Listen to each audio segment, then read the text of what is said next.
I'd like to call to order this committee of the whole meeting of the town of Saugeen Shores and extend a welcome to everyone in the council chambers this evening. The first order of business is a declaration of pecuniary interest, and I'll remind every member of your responsibility to do so, and you can do so now or when it arises on the agenda.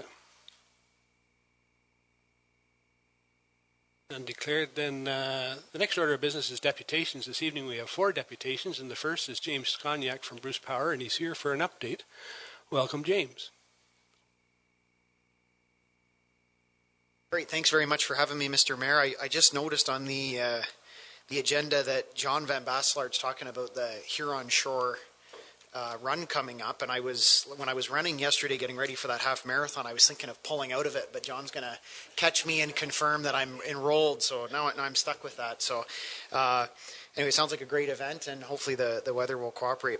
Thanks very much for having me this evening. As you know, despite our regular communications, we try to make it here on an annual basis to give a bit of a kind of a step back sort of update on what's going on at Bruce Power, what our plans are for the future, and also to provide members of council the opportunity to ask us some questions so the municipality and the community can think of your own sort of long-term planning. In terms of I'll start with our talking about our performance first. For those of you that have been to any meeting or presentation at Bruce Power, you know we always start with safety first. And this was actually a graph that we showed the Canadian Nuclear Safety Commission in our license renewal hearing, which took place last April. And you know, despite the fact that we continue to invest heavily in the site and generate records amounts of electricity, we're also doing this in an environment where we're delivering very strong safety performance. And the 2 graphs that I've provided here is our industrial safety accident rate, really looks at industrial safety performance, the sort of general day-to-day safety metrics of any employee who works at your facility, and you can see the dramatic trend from 2001, and we continue to track near zero lost time injury.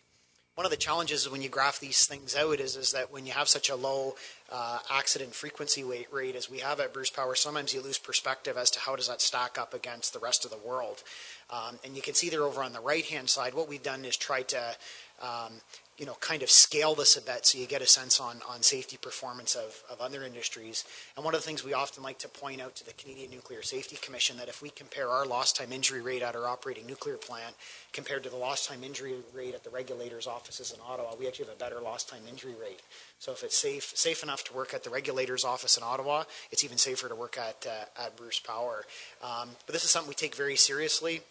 I know a number of councillors have been to site recently. I know Councillor Rich was on a tour last week, and you see that industrial safety continues to be a real focus on the site, and this is something that you have to take very seriously, in particular when you have a lot of investment work underway on the site where you get large influxes of temporary staff. And this will continue to be a focus for the business, and of course it's important from a community point of view. Obviously, we're in the business of generating electricity. We've invested a lot of money in the assets, both with the return to service of 1 and 2, and making other improvements on the site. And in 2014, we hit a record amount of output in the history of the Bruce site. Actually, we surpassed a record that was set in the early 1990s. And this year, we're on track to surpass that record again. So it's a really good, this is really good for the government of Ontario to look at. It's also really good for our investors to look at, that people can gain some confidence that as we are investing in the asset, whether it's Bruce investing in the site, whether it's the work that Hydro One did on the Bruce to Milton line, that through those investments they're getting the reliability from the units that they expected. And of course, just before I got on here, you can take a look on your BlackBerry, your iPhones, and see who's generating what amounts of electricity in Ontario. And nuclear right now is producing actually over 60% of Ontario's electricity, and Bruce Power's nearly 30% overall as well. So we continue to be the sort of the workhorse of the province, and we expect that to continue. One of the things I know you've heard a lot about is our changing role in Ontario with our sort of nuclear up, coal down theme.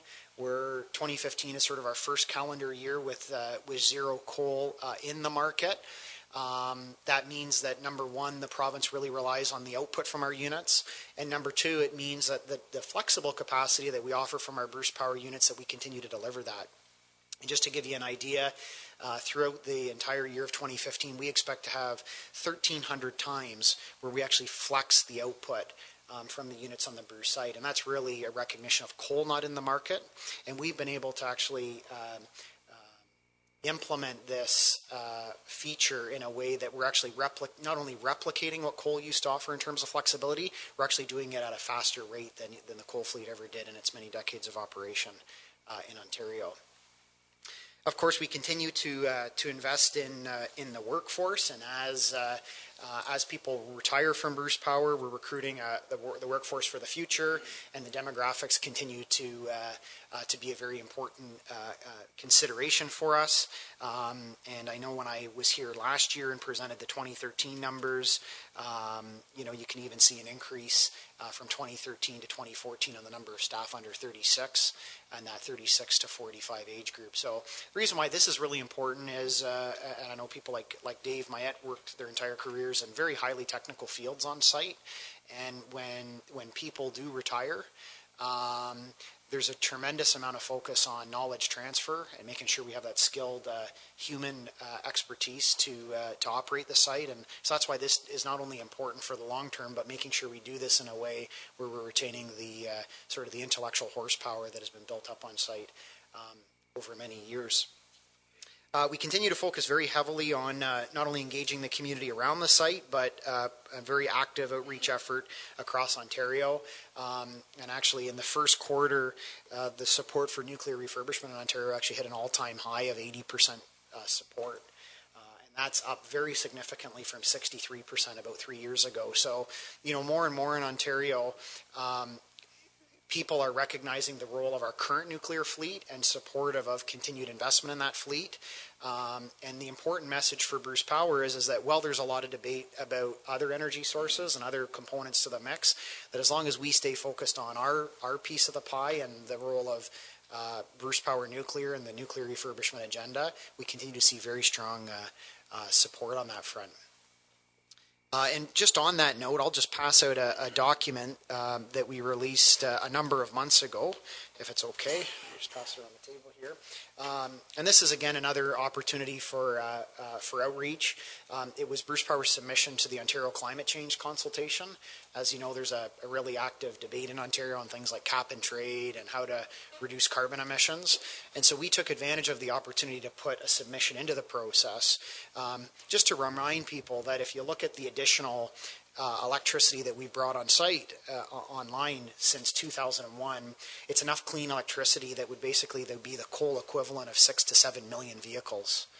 So it just gives you a sense of not only the volume of electricity we're producing, but the volume of emissions we're avoiding. And if you're serious about climate change in Ontario or anywhere else, it's difficult to see nuclear not playing a role in that. And of course, that ties in with the broader provincial views on Bruce Power. You see the views on safety, security, and these are the same kind of numbers I've shown council year after year that we continue to track. I can give you a bit of an update on sort of key accomplishments since I was here the last year. Last November, Bruce B was awarded an award of excellence from the Institute of Nuclear Power Operators.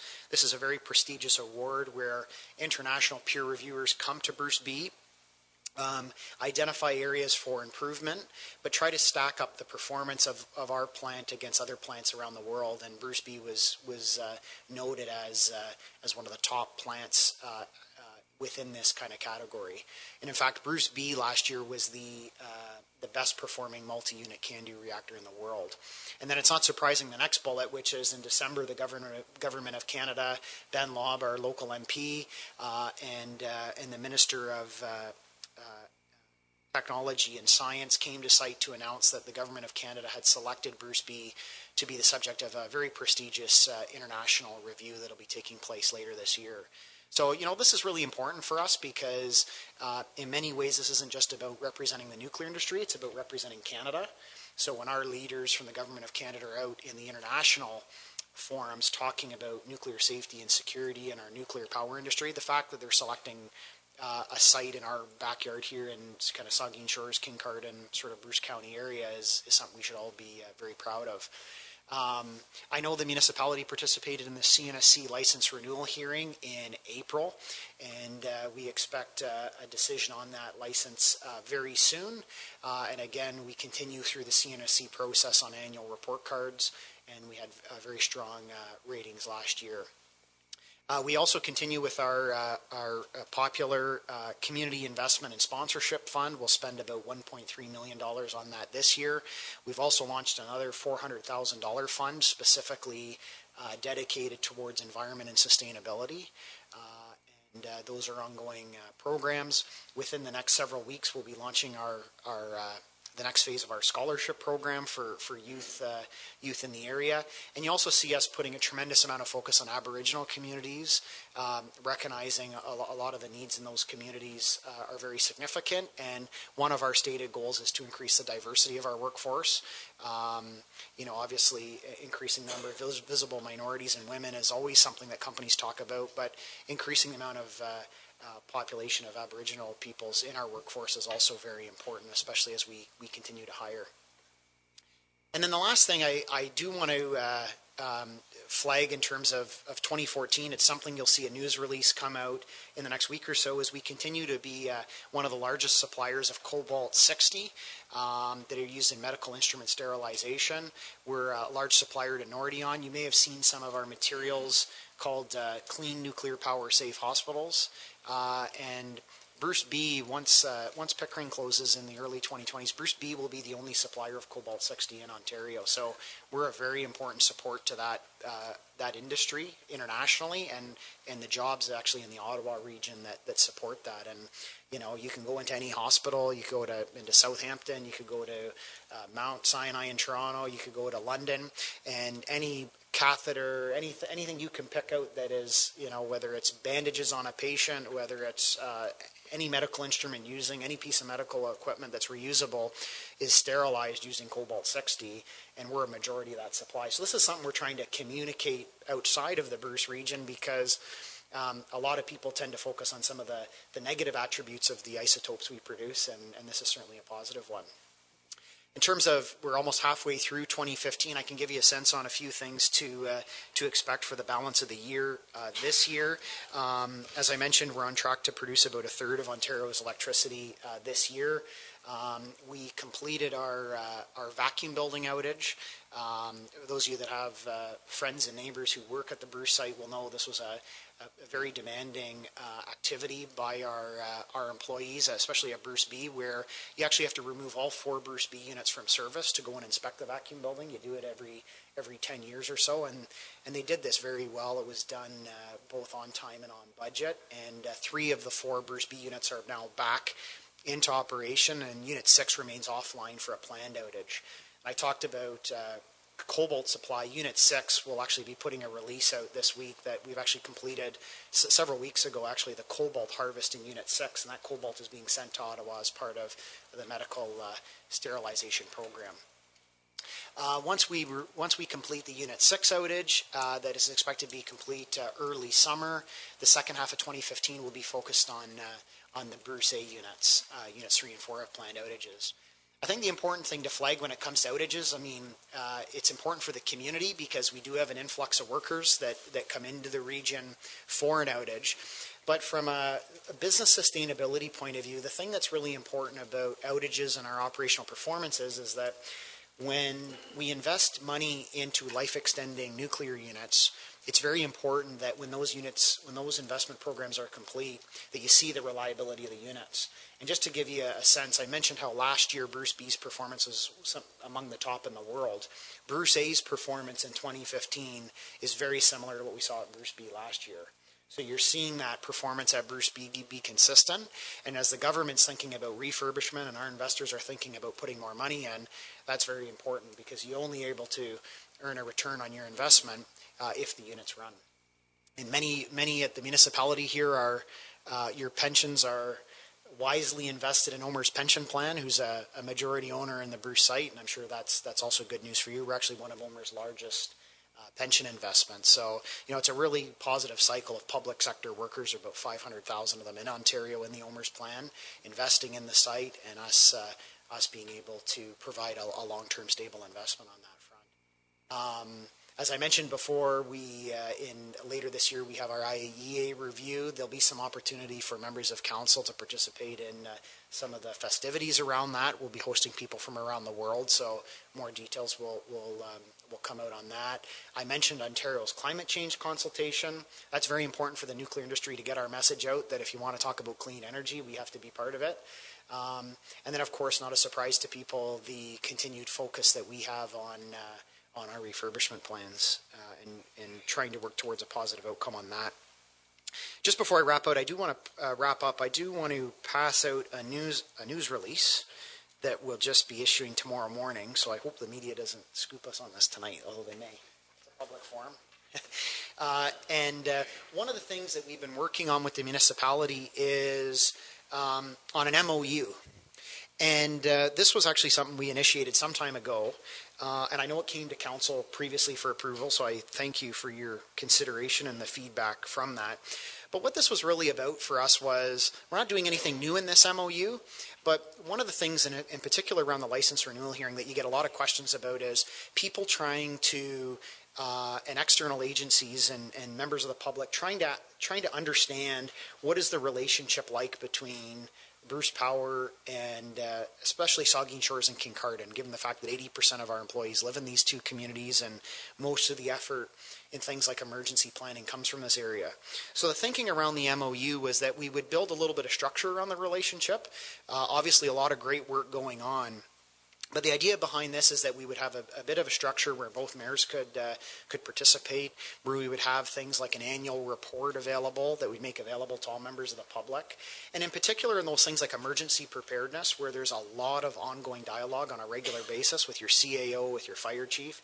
And this provides a forum in which or a structure in which we can report on those things and document them. So if a member of the public wants to understand how this interaction works or how this communication link works, they can go to one document on an annual basis and do that. The other thing I think that's very important about this is, and it goes to our physician recruitment experience, which I know Peggy's going to be talking about later, is that sometimes we get so busy on the here and now and the urgent that it's good to have a forum in which we can take a step back and think longer term and think about, what are some of the broader opportunities, and especially as we're looking at a future investment program on the site. So we see this as being a cooperation agreement that will enable that and continue to build on the goodwill that we've built up over the last 14 years. And I thank you for considering it, and we'll be releasing that tomorrow morning. So I think I'm probably bumping up against my 10-minute time limit, but that's it for me, and I'd be happy to answer any questions. Thanks very much, James. So questions or comments from the committee? Councillor Dave Mayette. Neil, were you going to give me a hassle for being over time?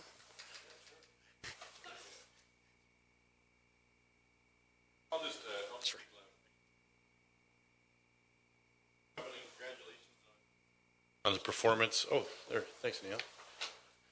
Performance so far this year. I'm not sure if that increased performance is a correlation with me retiring in January or not, but congratulations anyway on the good work on the VBO. I'm glad you brought up this MOU, and you may or may not know, because later on in the agenda we're going to be talking about a couple of different committees that have been struck, and one of them is the Economic Development Committee, which I have been asked to serve on, and I'm very interested in, and I'm glad to see that this memorandum has been struck. And I would be, it's not really a question for you, but just to let you know that any way that we could interact with perhaps the suppliers organization to, when they have their annual meetings, I know they have an annual meeting in the area, that we could interact with them and encourage them to consider our municipality, and even Kincardine, I guess they'd be the same idea, to consider our area for branch offices or some sort of economic development that would benefit us moreover than what we already have, which is, great paying jobs in the community and things like that. So just a congratulations on that, and I look forward to our committee being able to work with you and Bruce Power to further these opportunities. Actually, it's funny we were talking about that when John was on site for Tour last week. We were talking about that same thing because, I think one of the key opportunities for us is that if we're able to secure a refurbishment deal that's long term, people can make long term decisions, and that not only includes suppliers, it includes building trades, training facilities, and those kind of things. So I think what's important is we try to find where are there opportunities where these organizations can not only set up shop in the community, support Bruce Power, but if they're making that investment, there's other opportunities for them in the area. And sometimes when you put these facilities in place, or this infrastructure in place, there's lots of spin-off kind of benefits. And I think if we can approach this on a regional basis with Saugeen Shores and Kincardine coming together, because both communities offer different things, and of course Bruce Power doesn't like to pick favorites, that may be a way to take a regional approach on that and play to each other's strengths. Start with the Deputy Mayor Charbonneau.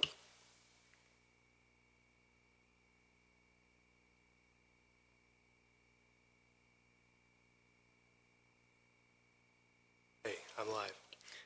Thank you, Mr. Mayor, and thanks, James, for the presentation. I just wanted to pick up on a bit of what Dave was saying there with regard to this memorandum of understanding, and I just wanted to say that I'm glad to see that develop. I mean, when I first came on council 10 years ago or so, we had the Impact Advisory Committee, which was something that was going along and did much of sort of what we're talking about now, brought the two municipalities, Kincardine and Saugeen Shores, together with Bruce Power on attempting to, on a regular basis, and to talk about, our mutual concerns and interests and whatnot. And that sort of, I think, sort of fell by the wayside over the last couple of years. Didn't meet as much, and it didn't, wasn't up to as much. And so I'm glad to see sort of a revisiting of a formal sort of opportunity for us to sit down on a semi-regular basis and have conversations about the impact of the Bruce on the region, and also how the region is impacting the Bruce, I guess, and how we can work together. And so I just wanted to say that, because I wanted to highlight the fact that I wanted to make sure that we don't let this fall by the wayside again, that we keep working on that relationship, and that we keep meeting, and that we set up an opportunity on, like I say, a semi-regular basis to keep that dialogue going. It was unfortunate to see the Impact Advisory Committee sort of wane in its final years, and so I'm glad to see this reinitiation of it, and I congratulate you guys for putting it together, and I hope that it carries on strong and we keep that dialogue going. No, Luke, I think that's an excellent point, and just for those, I mean, I know you know all the history very well, but maybe just a bit of background just on the Impact Advisory Committee without getting into too much detail. The time at which the Impact Advisory Committee really wound down, if I can say that, was really when the municipalities amalgamated.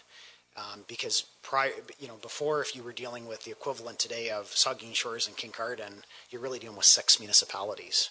And so when we had the municipal amalgamation, I think people thought from a practical point of view, we can keep this relationship strong by, essentially having a relationship between Bruce Power and Saugeen Shores and Bruce Power and Kincardine. So, I think one of the lessons learned, and I think physician recruitment gave this to us, is that even though that has worked, by coming together, there's a lot more kind of things we can do. And one of the things you'll note in the MOU is that we see this as being, there's some accountability in this, where we would put an annual report together and talk about, how many meetings were held, what were the kind of the key items discussed, what were the things we worked on together.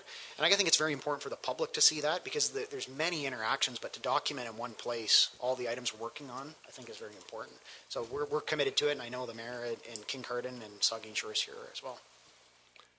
Councillor Mike Myatt. Yeah, thank you, Mr. Mayor. Thanks for your presentations, James. I guess a comment and a question. First of all, thank you for your contribution to the electric car charging stations. That was a nice contribution from Bruce Power. We'll have one in Port Elgin and one in Southampton, and I understand you purchased your first one in 2013 as well, so that program's off and running. The question I had was pertaining to really from a planning perspective, and that's with your retirements.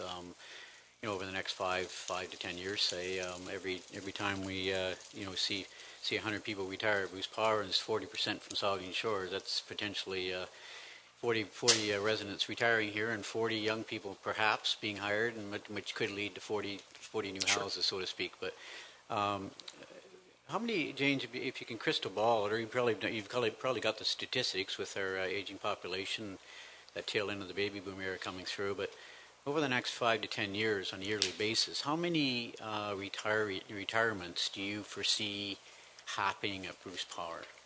Sure, it's an excellent question, and obviously, you're absolutely right from a community point of view. That kind of planning is essential. If you go to let me go to find my demographic slide here. It doesn't have a slide number, but in terms of sustainable workforce, if you look at the staff group between 46 and 55, which as of now is about 1,200 employees, given the average retirement age of what we would expect from a Bruce Power employee, and also recognizing that of that 1,254 kind of person population, they're on a wide range of that kind of 46 to sort of 55 spectrum. I think it's safe to say that better than half of that you could expect within the next 5 to 7 years. And then the other half you could easily expect within the next 10 to 12. And then I think if you then wanted to break that population down further and said, and 80% of those folks are in Kincardine or Saugeen Shores.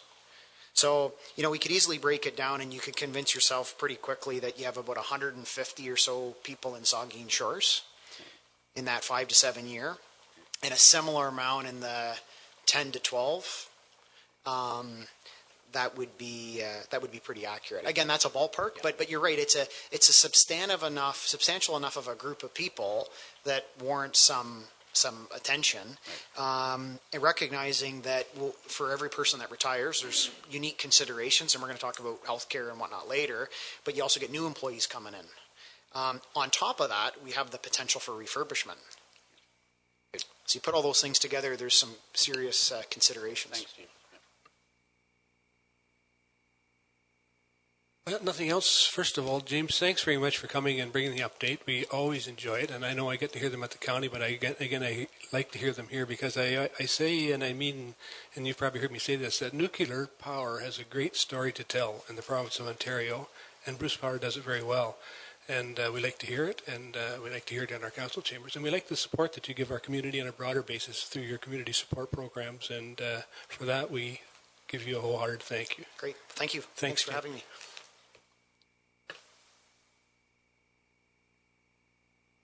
The next deputation is John Van Bassler. He's an organizer tonight for the Huron Shore Run.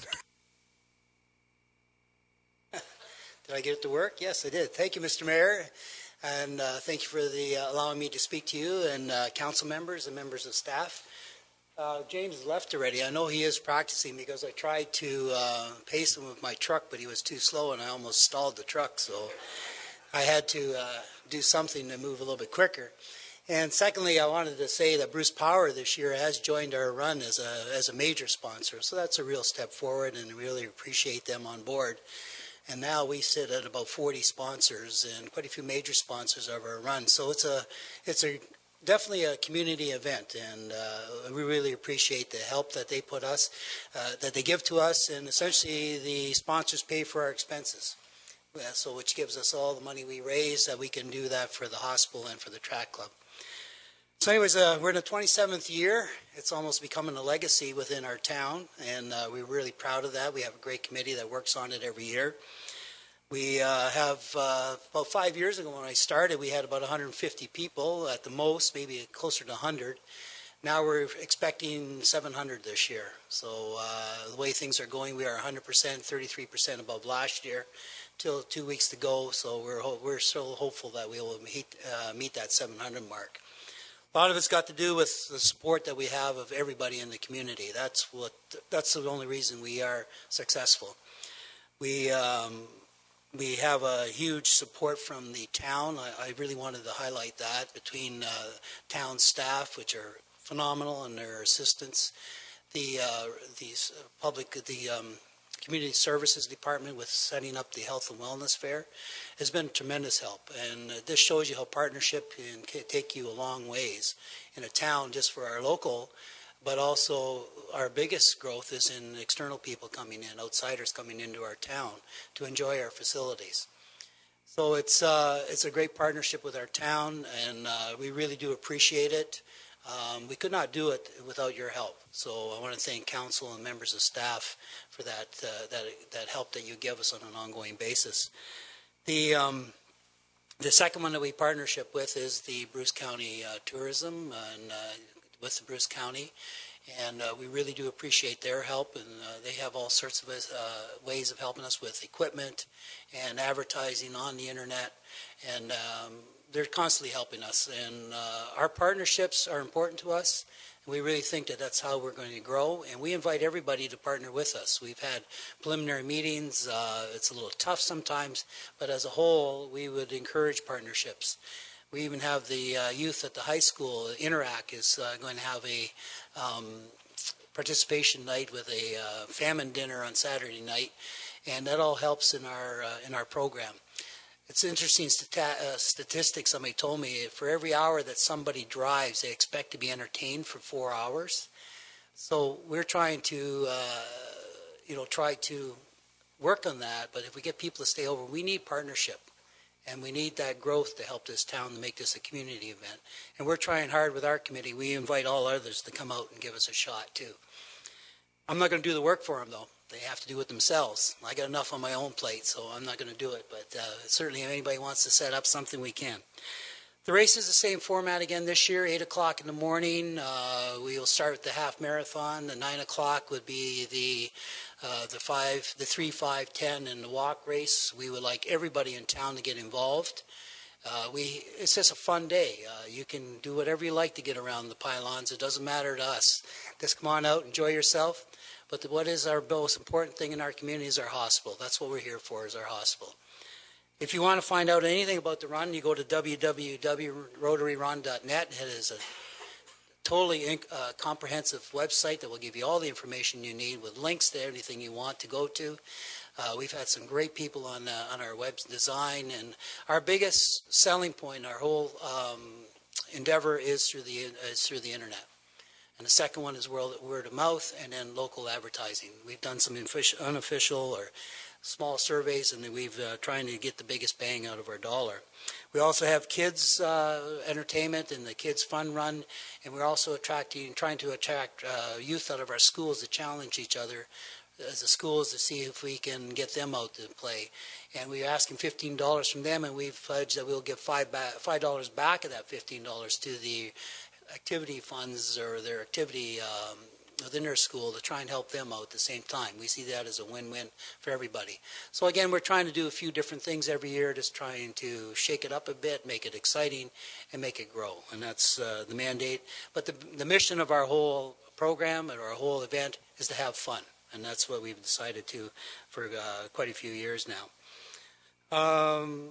Maybe I'll talk a bit about our cause. It's definitely at the hospital, and in my opinion, and I believe everybody else, that's the most important feature in our community. It's something that makes our community. And over the 27 years, we've raised over $300,000 for the run, from the run to the hospital. But this year is even more important. As you know, we're having a addition put onto our hospital, which is fantastic, make it become up to date and relevant to the community, and also with the cancer care facilities in Owen Sound, which is so important to all of us and to our families and all our loved ones. So I can't say enough about our hospital. I think it's a well run. I've talked to many people that have come from the city and said they think our health care is better up here, and that's kind of nice to hear. I totally agree with it, and it's because of the people that work there, and it's because of the facility, and it's because of the support of our community. That support is important, so I ask everybody, come out. We want to see if we can get close to the end of this campaign. We got to raise $2.9 million for the 10% of the cost of this. We're getting there. We would like to see everybody come out and try and reach that goal, but I'm not sure we can do it then, but we're making that our theme this year, that we want to run to the end. So we're asking everybody to come out and give it a shot. Just come out and have fun. Ask your neighbor for $20 if you can. Bring some money with you and have a good time. So those are the things that the other thing I really want to highlight too are our 40 generous local merchants and organizations. I mean, they've been fabulous. You can imagine how many times they get hit up for sponsorships. I hear a few of it when I go and ask them. but they realize the importance of this too. And so I ask all our town citizens to support our merchants, because they do support us, and I am proud of our merchants. They are a great community, a bunch of businessmen that really help out, and I can't say enough about them. When I go and see them, one person this year I talked to said, I'm going from $100 to $500 because she said, I live in this community, I use the facilities, and that type of support is amazing. So we need that support from the citizens of our town. And I asked council too, I know the mayor is going to be busy that day, but I'm asking maybe councilors, if you would come to at least the closing at 11 o'clock and be recognized and say a few words, I would really appreciate it. And I also would like to see you put your running shoes on or walking shoes and come out and give it a try. For a small donation, you can get a really nice T-shirt, and we could even make it a special one if you want. You give us a lot of money, but whatever you would like. But we'd like to see council. I understand staff is putting a team together, which is great. I'm hoping that works out. We will recognize everybody we can, and hopefully that it's a great event. I'm going to close with please look at the internet if you need any more information. Thanks again for the town staff. I hope I see them out there. I work with them constantly. I can't say enough for their help and for the support of Saugeen Shores. It's an amazing town. I love coming here and I love living here, and this is the reason we do so well in this town, is we stick together and we work together. So thank you very much. Any questions that you have about the run? Or? Thanks very much, John. Questions? Vice Deputy Mayor Huber. It's a comment. As somebody who lives next door to the Coliseum, it's a very busy day, so it's a good time in Southampton. I just wanted to let you know, you might know already, that the Municipal Heritage Committee is actually having a booth at the Health and Wellness Fair because we're promoting our walking tours. Great. So I think that event, when it got started, it was to create that beginnings of the 4 hours of entertainment. Right. And certainly last year that was a very active area, and I think this year it's going to be even better. So, and it's open to everybody, right, even if you're not at the race. Yeah, right. Yeah, no, that's it. I mean, our mission is to have fun. So we want you to come out with your grandkids, grandparents, parents, just everybody come out, because it's not about racing. It's about coming out as a community, to be active and enjoy yourself for the day. The race is sort of a second thought, but it's an aspect of our event, but it certainly is to have fun. Okay, thanks very much, John. Okay. I know I missed it. I've worked at it a number of years, and it is a great day. And I think when we went to the half marathon, when you decided to go there, it's really got popular with a wider audience. So have a great day that day. I know you will. Yeah, we will, and thank you very much. And by changing a little bit every year makes a big difference, and that's why we try and keep it active. And I got a great committee that does a great job at that. So hopefully we see everybody out there for a few minutes that day, and come out and say hi to everybody. Thanks, John. Thank you. Okay, our next deputation is Pat Gilson. He's current president of the Bruce County Federation of Agriculture, and he's here about Agriculture Ontario in Saugeen Shores. Welcome, Patrick. Thank you, Mayor. Thank you, Council and Committee of the Whole and staff for having me here today. First of all, I'd like to quickly introduce myself. Pat Gilson, Bruce County Federation of Agriculture President, and just recently elected to the Ontario Federation of Agriculture Board of Directors at their annual meeting in November. Keeps me busy. Not that we're not busy enough on the farm. First of all, the half marathon item that you have on here this year in Saugeen Shores, and every year, sounds like 27 years now, is very exciting, not only for this municipality here within the interior of the urban area, but also in the rural area. We sometimes do have to do some running around, so I think I'll encourage as many of my neighbors as I can to show up to that event. With that in mind, you're probably going to be burning a lot of calories, so we'd be happy to replace those calories with an event that Bruce County Federation of Agriculture is proud to be hosting this year for the first time ever, a real food, real farm, and real experience with a meal in a field. We're going to be hosting 250 of our closest friends, and hopefully most of them are you, in a field, and a very long table, and we're going to be feeding you. We're hoping for about a 5-course meal, We're trying to keep the price down as much as we can so that we can get everybody out there. The idea is that we're going to be connecting the food that you're eating at the table that day to the food that's being grown right around you and right here in Bruce County and even right here in Saugeen Shores. I hope that you'll be biting into that dinner roll to start your meal and looking at the wheat field right next to you and connecting the dots. And sometimes we forget where all our fantastic food comes from. And a reminder that the food that does come from Ontario and Bruce County is grown under some of the strictest regulations in the entire planet. So with that in mind, again, I'd like to invite everybody to come to our event July 3rd. It's a Friday evening. I believe it's a Friday evening, a long weekend. It will be in a field right across the road from the Kincardine Municipal Building where they have their municipal office there, right on the 5th concession. It's a hay field. Hope not too many people have allergies, but we'll try to keep the hay down there. And like I said, the costs are low, $25 a person, and also I mentioned there is only a limited amount of tickets. So call our office, call myself, we'll have tickets ready for you. $25. With that in mind, as I was saying, the food that is grown in Ontario and grown in Bruce County and grown in Saugeen Shores is grown with some of the strictest standards in all the world. We're very, very proud of that, and we're proud of that on my own farm. This is a few pictures of my own farm here. We're just out in the second of Saugeen.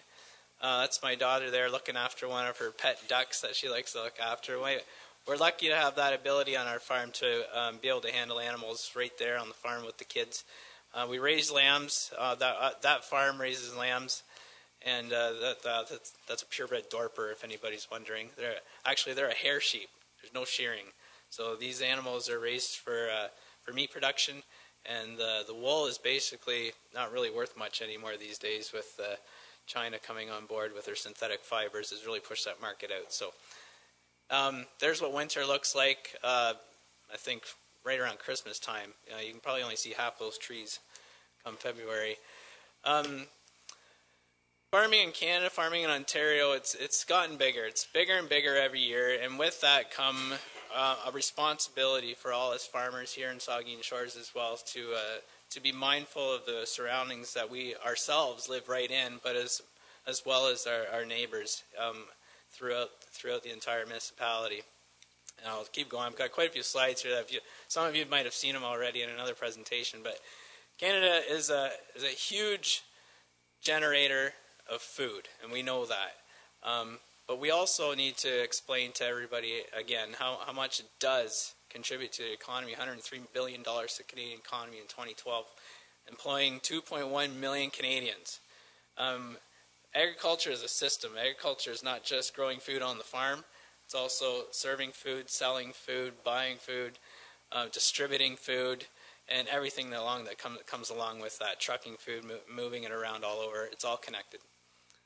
For every dollar in gross sales, Canadian farmers paid out 75 cents in operating expenses. So we do operate on some pretty tight margins, and with that in mind, that's why you'll see things just, they do get larger and larger in some aspects, and other aspects, you'll see that they don't. Another little quick picture here. I like these infographics because they say a lot. In 1901, the number of farmers in millions in Canada was 3.2 million. Now we're below that number. We're about 300,000 farmers in all of Canada. It drops quite a bit. Yet, the average farm size is getting bigger, of course, and the number of farms are getting fewer with that. Farmland's getting more expensive. And when you tie all that together, we're still able to feed a lot more people than we were able to per farmer. That's risen by a lot more than the amount of farmers we've lost. We have a lot more people to feed, too. 5.4 million in 1901. We're up to 35 million in 2014, just in Canada. And the rest of the world is getting larger itself. 9 billion people we're looking at 7 billion people now. We're looking at 9 billion in a very short time. And we have to provide the food. 80,000 Ontarians make their living directly on farms. That's an important number, and I know the number is very large right here in Bruce County as well. I wish I had that number right in front of me, but I It's important. It's an economic driver for the community. It's an economic driver for the entire county. Despite economic slowdowns in the past, from 2008 on, things are coming back throughout the entire province. Agriculture has always stayed a steady line with a slight, modest improvement every year. We don't see the up and downs as much as manufacturing might in different times of the decades, but we do see a modest increase every year, and it's always been the basis of GDP in Ontario. Technology is also very important in farming. Technology these days, we see it everywhere. I mean, it's nice to see councillors having their tablets open in front of them. We have our tablets open right on our combines and tractors, and that's important to us because we use those tablets to watch what we're doing.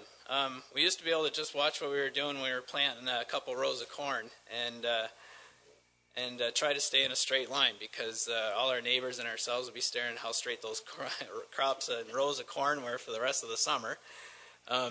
Now we can do that with something as simple as our smartphones. We have GPS technologies in all our equipment in almost all of Ontario now. What that allows is for, straighter lines, but it also means that our products that we use to grow our crops and put the crops into the ground are put in the right place at the right rate at the right time, and they're coming from the right sources as well.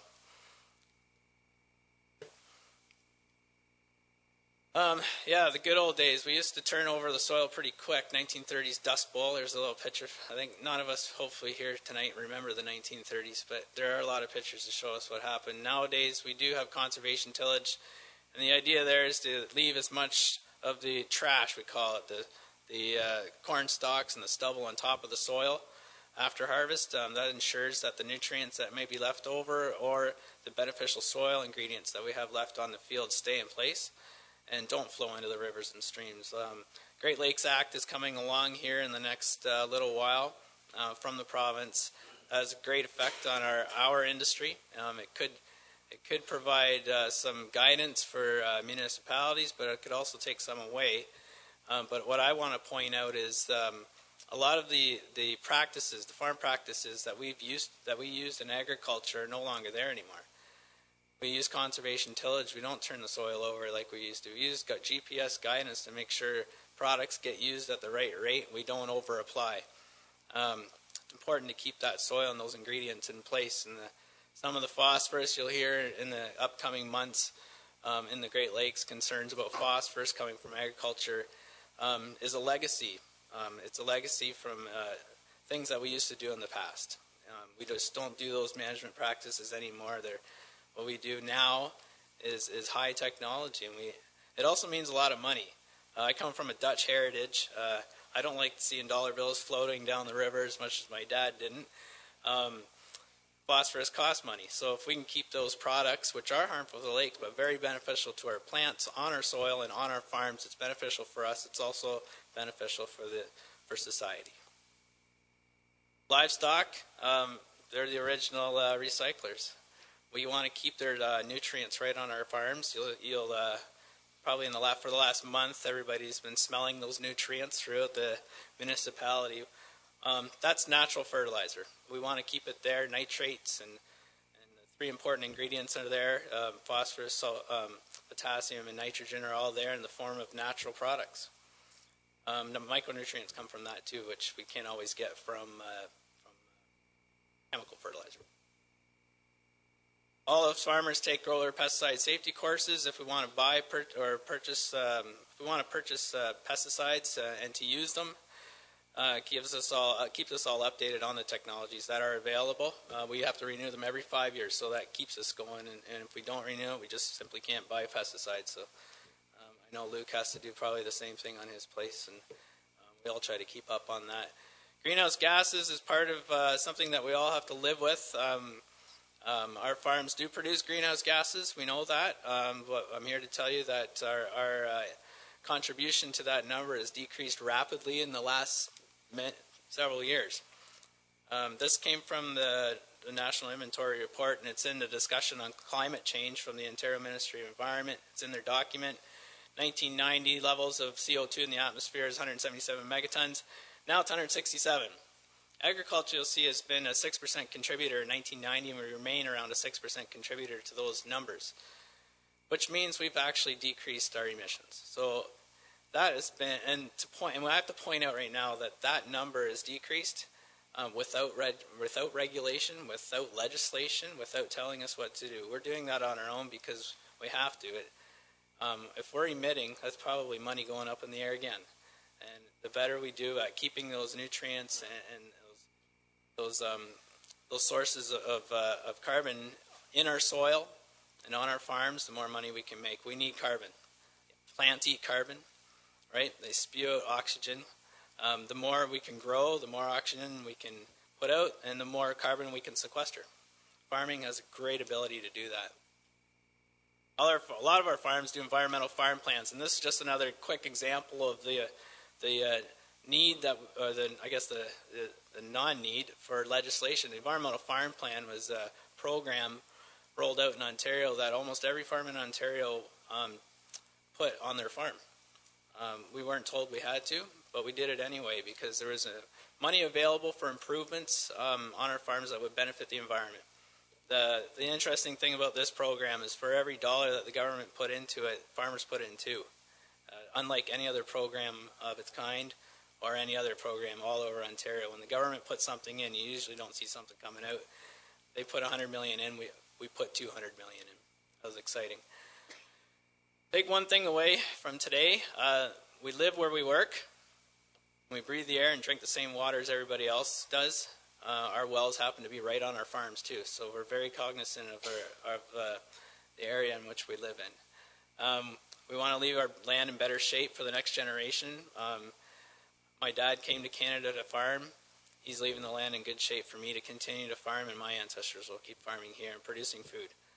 And we take pride in growing safe and very high quality food in Ontario, and hopefully we can sometimes need to do a little better job of promoting ourselves, but we will continue to produce incredible food and keep everybody fed and watered. There's no love more sincere than the love of food, from George Bernard Shaw. I grew up in Stratford, so I'll give you a Shakespeare quote. "'Tis an ill cook that cannot lick his own fingers."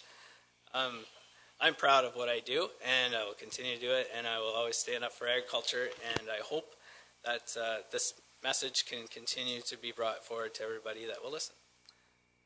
Thank you, and Mr. Mayor, if there's any questions. Thanks very much, Pat. Any questions for Patrick? Councillor Rich. Thanks a lot, Pat, and really appreciate that presentation. We've talked about this before. So you once told me 37,000 people in Bruce County are employed in agriculture? And food. And food? Food service, agriculture, everything's related. Yeah, and I know that Councillor Matt was talking earlier about our Economic Development Committee. It'd be really interesting to find out what kind of ideas agriculture can kind of pair in with our community to help that out. I hope that you approach him on it. But the one question I did have was, I'd heard before that the average age of a farmer is getting up around 65 or something like that.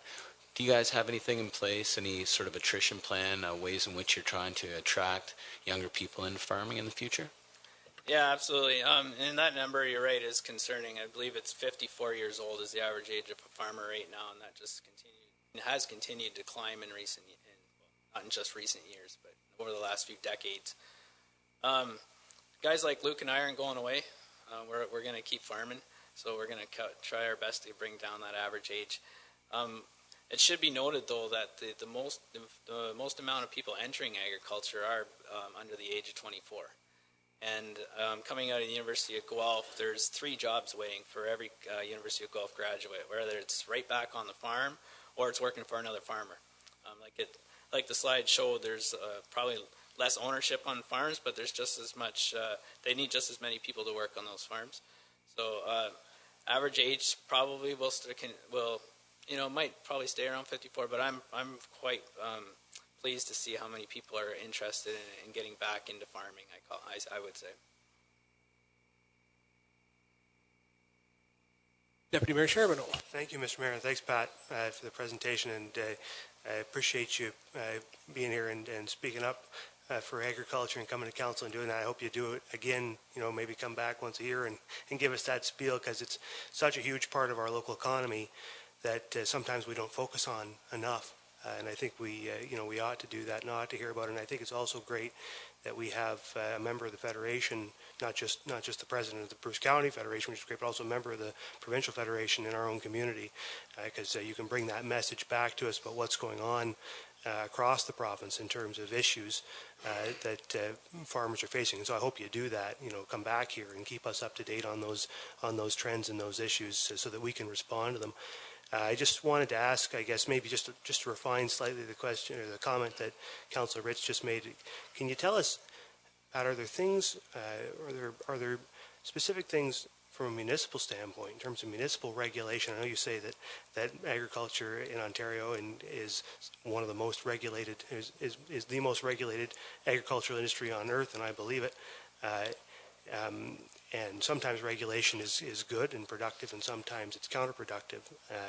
And I wonder, are there areas where that you can think of where we could do a better job today working with agriculture as a municipality, things that we could improve or areas that we could work on? Well, what I would point to is probably more provincial-wide when it comes to encroachment on farmland.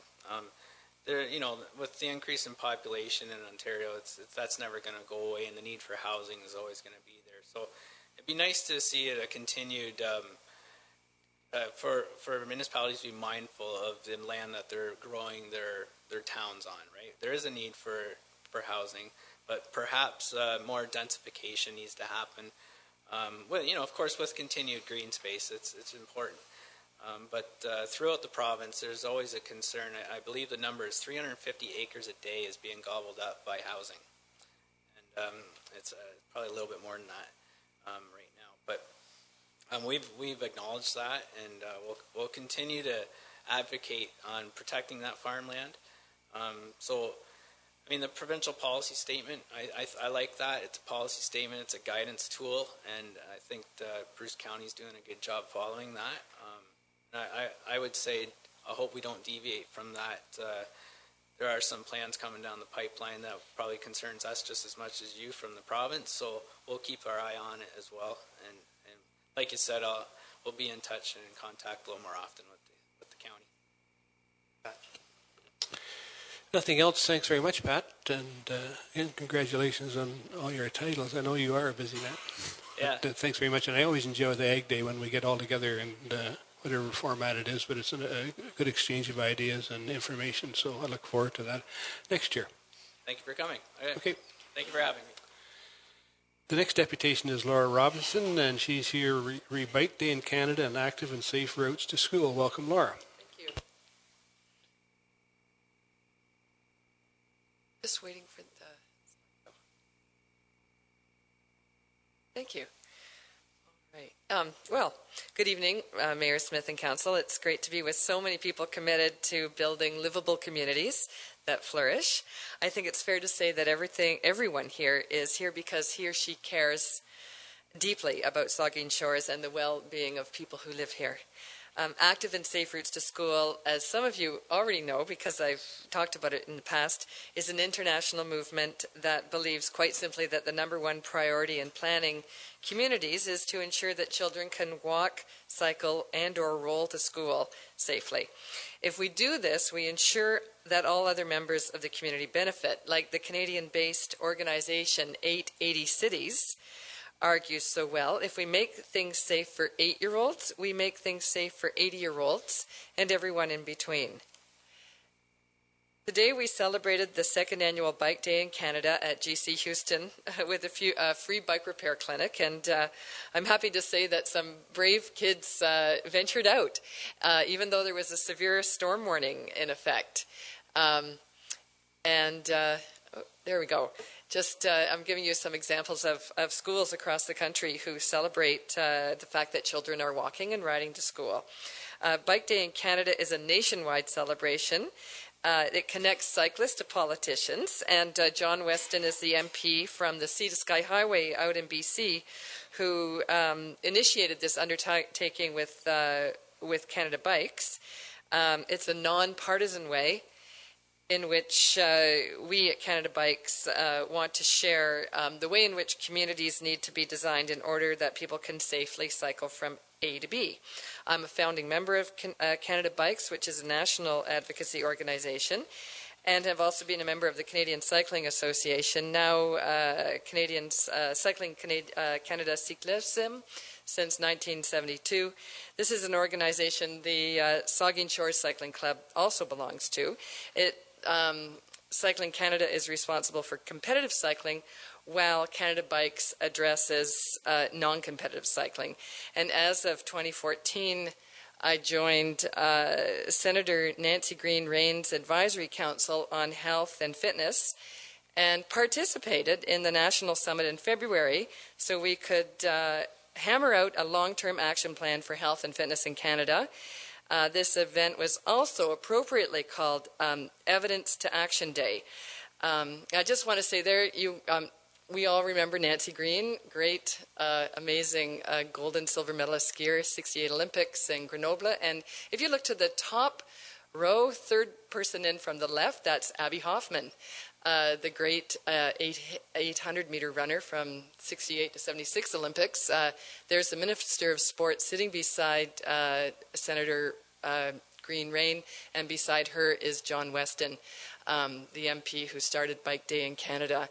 And most other people there are either advocates of health and physical activity, or they're experts. There were a lot of academics there, and I just want to give you a few stats that were presented to us that day. 85% of adults and 93% of children and youth are not meeting Canada's physical activity guidelines. Over the past decade, little or no progress has been made in Canada towards the physical activity levels of children, youth, or adults. Almost 1/3 of Canadian children are overweight or obese, which increases the risk of developing conditions such as cardiovascular disease, cancer, hypertension, diabetes, or depression. The most startling statistic for me was one we have all heard, that in all likelihood, children today will have a shorter lifespan than their parents. But this stat was put in historical context on this day, when we learned that this is a phenomena that has not been recorded since the era of the Black Death in Europe during the 14th century. That is what our children are facing now. I simply could not believe this when the exercise physiologist stated it in one of his remarks, so I asked a different exercise physiologist about it.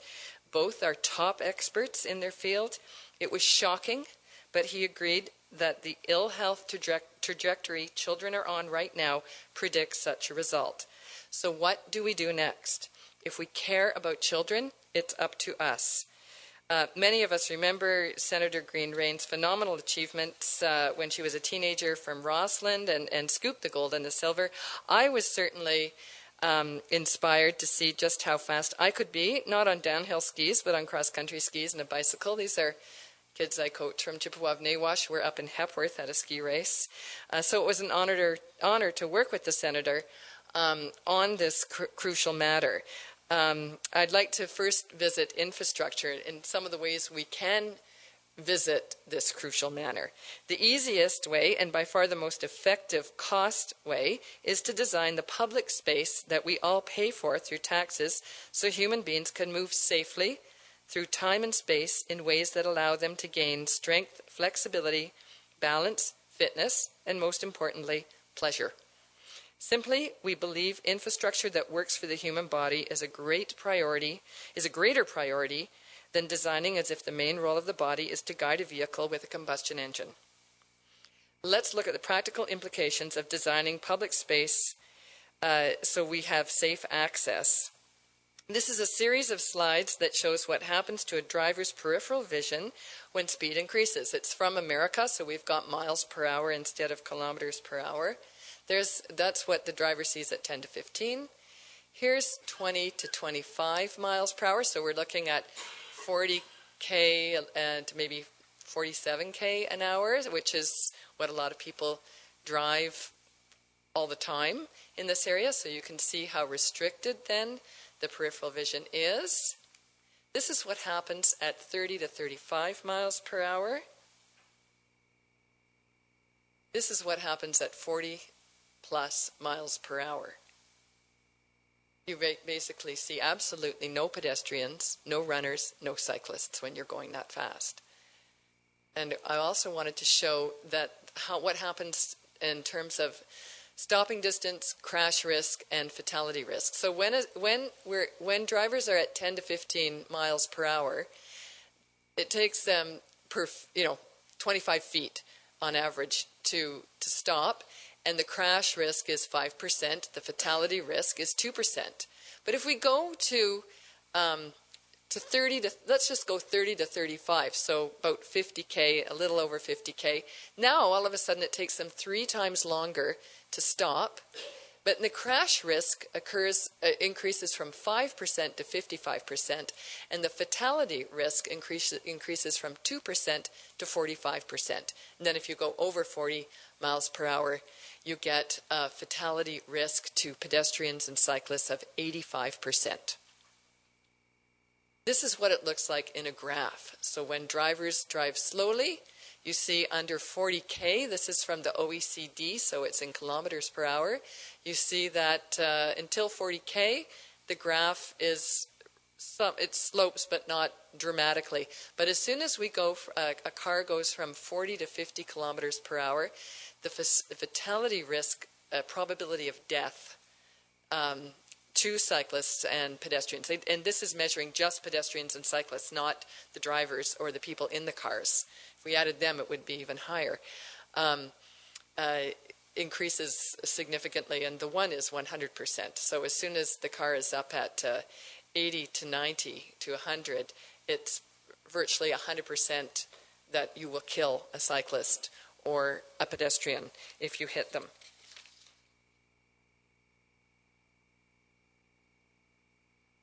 So we also need to address intersections, as the majority of cyclists and pedestrians are seriously injured or killed at intersections. And I would like to know, of course, about Clarendon Street and Albert Street, about a pedestrian-activated light as opposed to a crosswalk. And today, again, I watched, as a disabled person, pressed the crosswalk and no one stopped. And you know that that building has a lot of disabled people at the corner of Clarendon and Albert Street. This is, of course, our bridge. These people are riding according to the Highway Traffic Act. This person's trying to make a left-hand turn onto what would be Eckford. And we can see that that's difficult. So what most people do is they break the law. They ride on the wrong side of the road on the sidewalk. So they're doubly breaking the law, but we haven't designed yet so they can ride safely. I'd also like to say that all of this in terms of safety, we attended the Southampton's downtown improvement consultations, and it was made clear by the consultants, Think Design, that decreasing the speed of vehicles using Highway 21 gives them time to observe the many amenities the town has in its core. So if you go back again to the slide on peripheral vision, if you don't have time to see pedestrians and cyclists, you really don't have time to see what shops and cafes are on the main street when you're zooming through on Highway 21. So I've showed you the north end of Southampton. The south entrance is a different story. It's now a danger zone for anyone walking or cycling, as it's rather confusing. This is what, I took this picture last year at this time, family riding from Port Elgin. This is what they got, this is what they looked like, and this is what it is, that same place is this today. So again, if we're designing for bodies that move, hopefully we're designing beyond bodies that just stay in place and drive something with a combustion engine. Anyway, I'd also like, though, to look at the relationship between physical activity and all forms of health in children. This was also presented at the National Summit on Fitness and Physical Activity. It's from University of Illinois. It's Dr. Darla Castelli and Dr. Charles Hillman who've been using this. But you can tell just what they did is they did a compilation of MRIs on children's brains. So 20 students sat quietly, as they were often told to do in school. sat quietly at their desks. 20 children went for a walk, and then they looked at how active the brain is after that. So the idea that sitting down and being quiet is somehow going to make you more intelligent actually has no grounding in science. And of course we know, and I've showed this slide before, that Albert Einstein said when someone asked him how he thought up the theory of relativity, "I thought it up while riding my bike."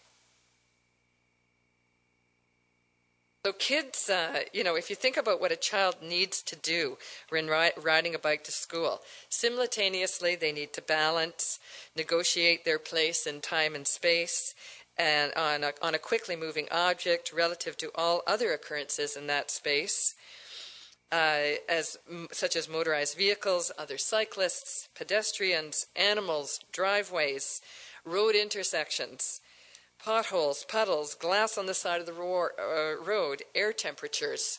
By the way, these are the 4 boys who came out to our bike repair today. And they ride those bikes from Southampton to the track here, the BMX track, and then ride like crazy on the BMX track and then ride home. And the 2 oldest are in grade 7, so the youngest is in grade 3. The children experience all kinds of things on their bicycles. But no matter how well brain growth is enhanced in children through physical activity, we also know that they don't think things through, like how a car will advance towards them. That's a perfect example. These are adults who aren't thinking, gee, those people who are backing up can't see us. They don't remember to do shoulder checks before they cross lanes. They don't, cycling, or they don't necessarily stop at stop signs. I've observed the majority of adult cyclists don't do these things. So there's plenty of room for education. But more importantly, our infrastructure needs to reflect a safe environment, not just for children walking and cycling to school, but for everyone. This is from Britain, where they've made the bike routes and so everyone goes slowly. And if you want to go quickly in a car, you do not take that route. This means we need to make real changes in Saugeen Shores. That's Copenhagen. Pedestrian activated lights where crosswalks now exist, decreased speed limits, dedicated cycling lanes. Oh, I had to throw this one in. Increased sidewalks or pathways, traffic calming devices in downtowns that allow people to stay a long time and enjoy themselves. That means the Active Transportation and Parks Committee will be advocating on behalf of the safety and health of children who live here, and they'll take it very seriously. That's a typical subway scene in Oslo. Everyone is going skiing. 1,000 kilometers of trails, all free, in the city. Now that we have an active transportation committee, I hope these crucial changes will now be expedited. Thank you. Thank you, Laura. Questions or comments for Laura? Councillor Mike Myatt. Thank you, Mr. Mayor. Thank you for your presentation, Laura. And there's always you always come with some very interesting information, and I know there's certainly lots more to do in this community, and I am a huge advocate of trail development and bike lanes and safety for all ages. And as we still have lots of work to do. I did want to say that through the good work of the Saugeen Rail Trail Association and through grants and council support, we've invested about roughly $800,000 in trail development since the year 2000, 2001, and again, great work with Saugeen Rail Trail and nice support from council. So we're investing, but I agree. There's still a long ways to come, and you provided some interesting information, and I know how they do it overseas, and it's a pretty cool and forward-thinking way of doing things, and so we're getting there, and we're making some progress.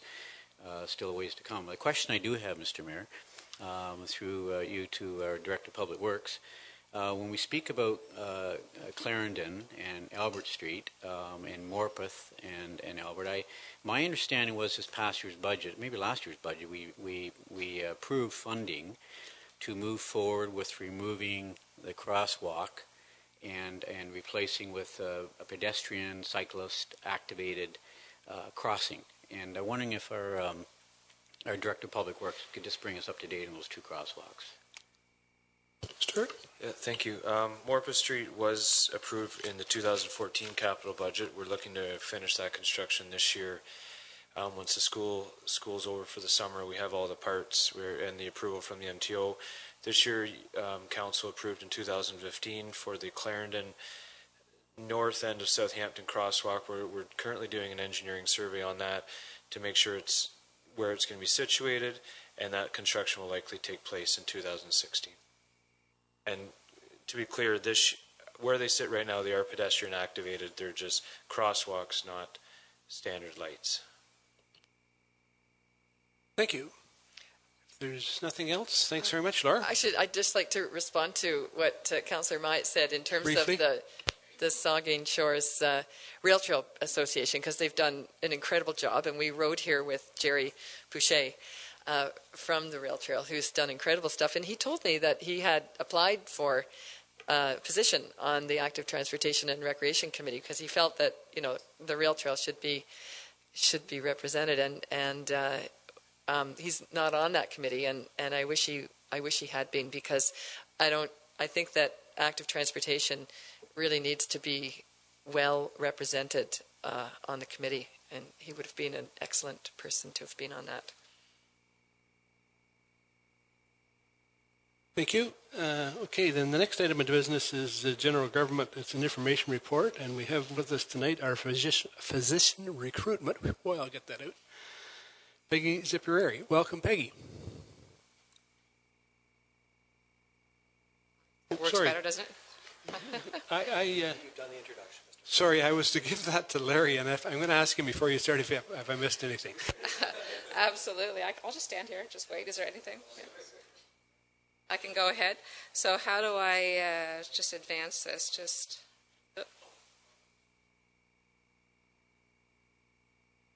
I forgot my glasses, so hopefully it's large enough up there on the screen for me to be able to see. You did it. Good. Oh, there we go. Okay, yeah, I can't see that, so I'll have to just read from here. So I wanted to be able to give council, there's a lot of new members on council, and they're not fully aware of what, so the physician recruitment role is here in Saugeen Shores and Kincardine. So I'm going to give you a bit of an overview of the current model that's in place. Currently, there's a three-way funding model, and that model is supported by, was started in January 2013. And I'll just go, there we go. And it was adopted to ensure that we have a long-term sustainable funding for physician recruitment. An agreement was reached with Bruce Power, Saugeen Shores, and Kincardine, and they all share in the three-way model. To sustain the current physician recruitment initiative, the 2015 budget requirement is $120,000.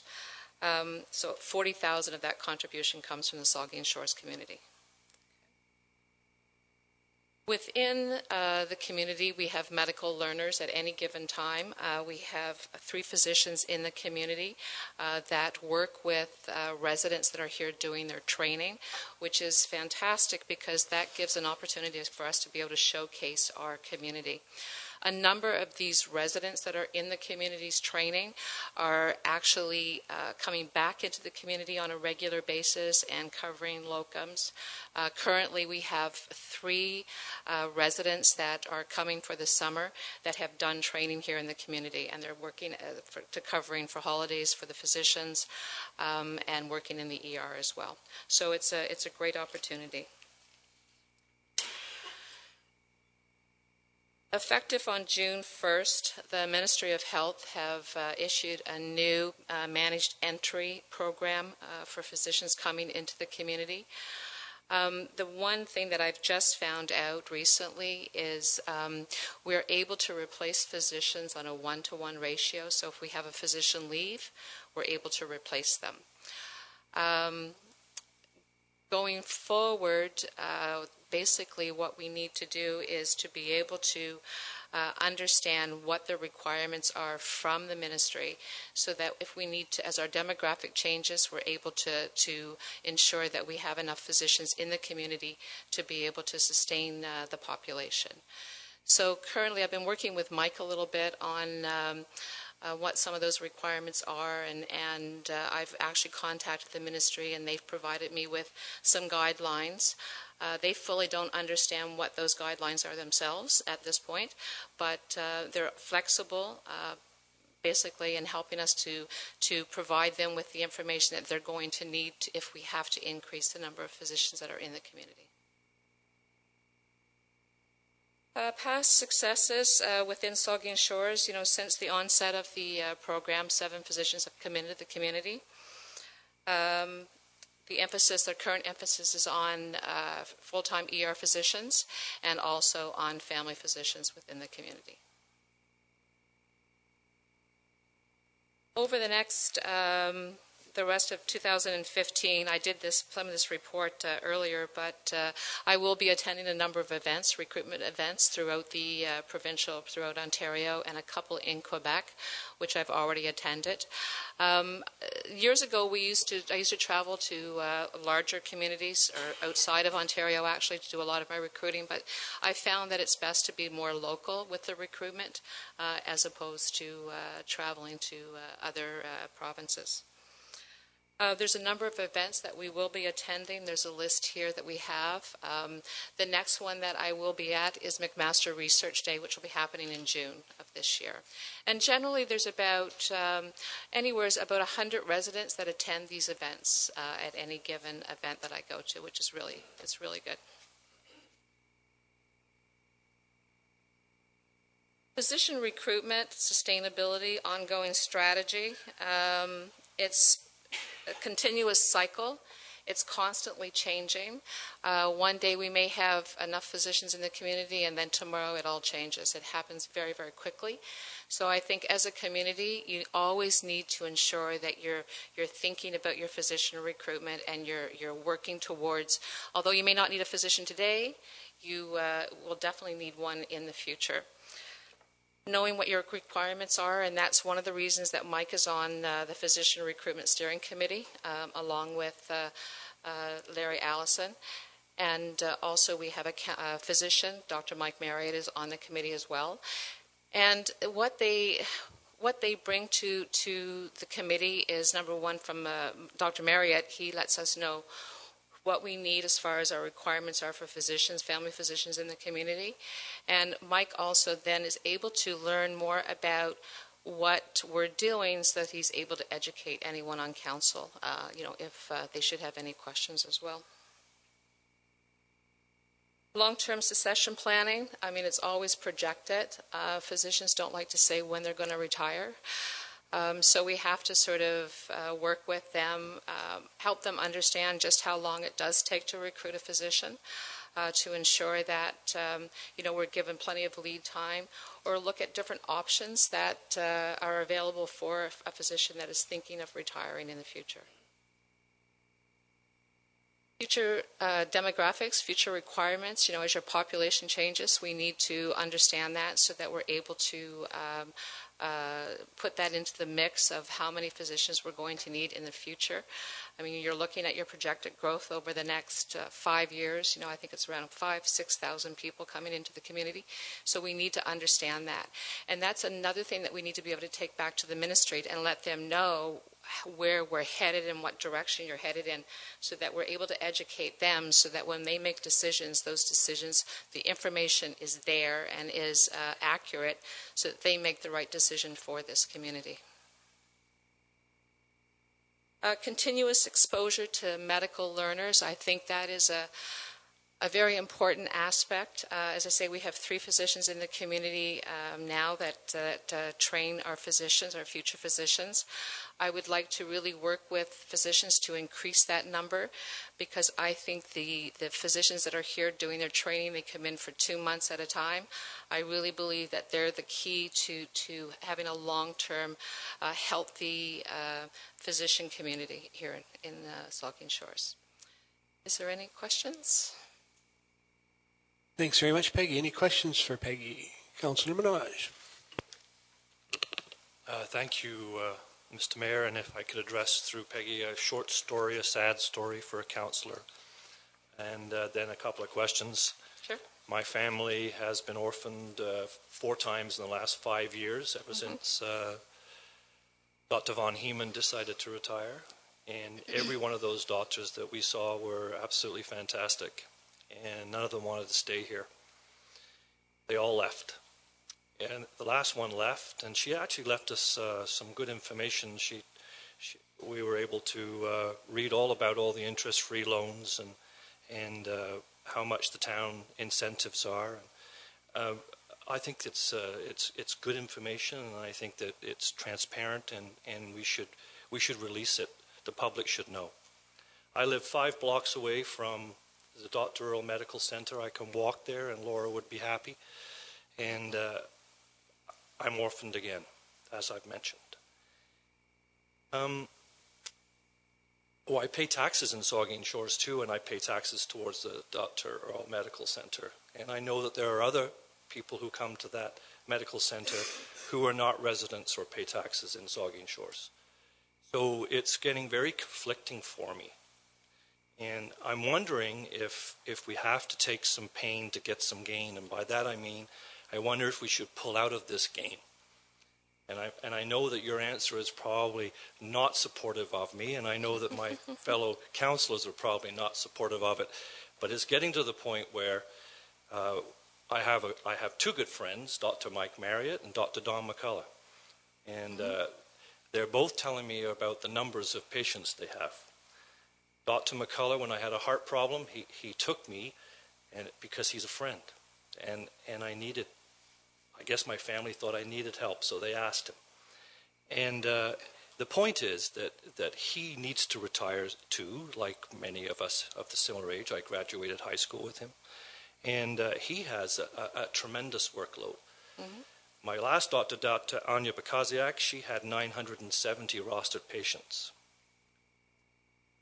We're into the tune of, I think there's information here that I have that we have a Rio score. I think that the rural index for Ontario, we have a Rio score of 46. 46, that's correct. And that enables bonuses upwards of $5,000 a month for a doctor to come here.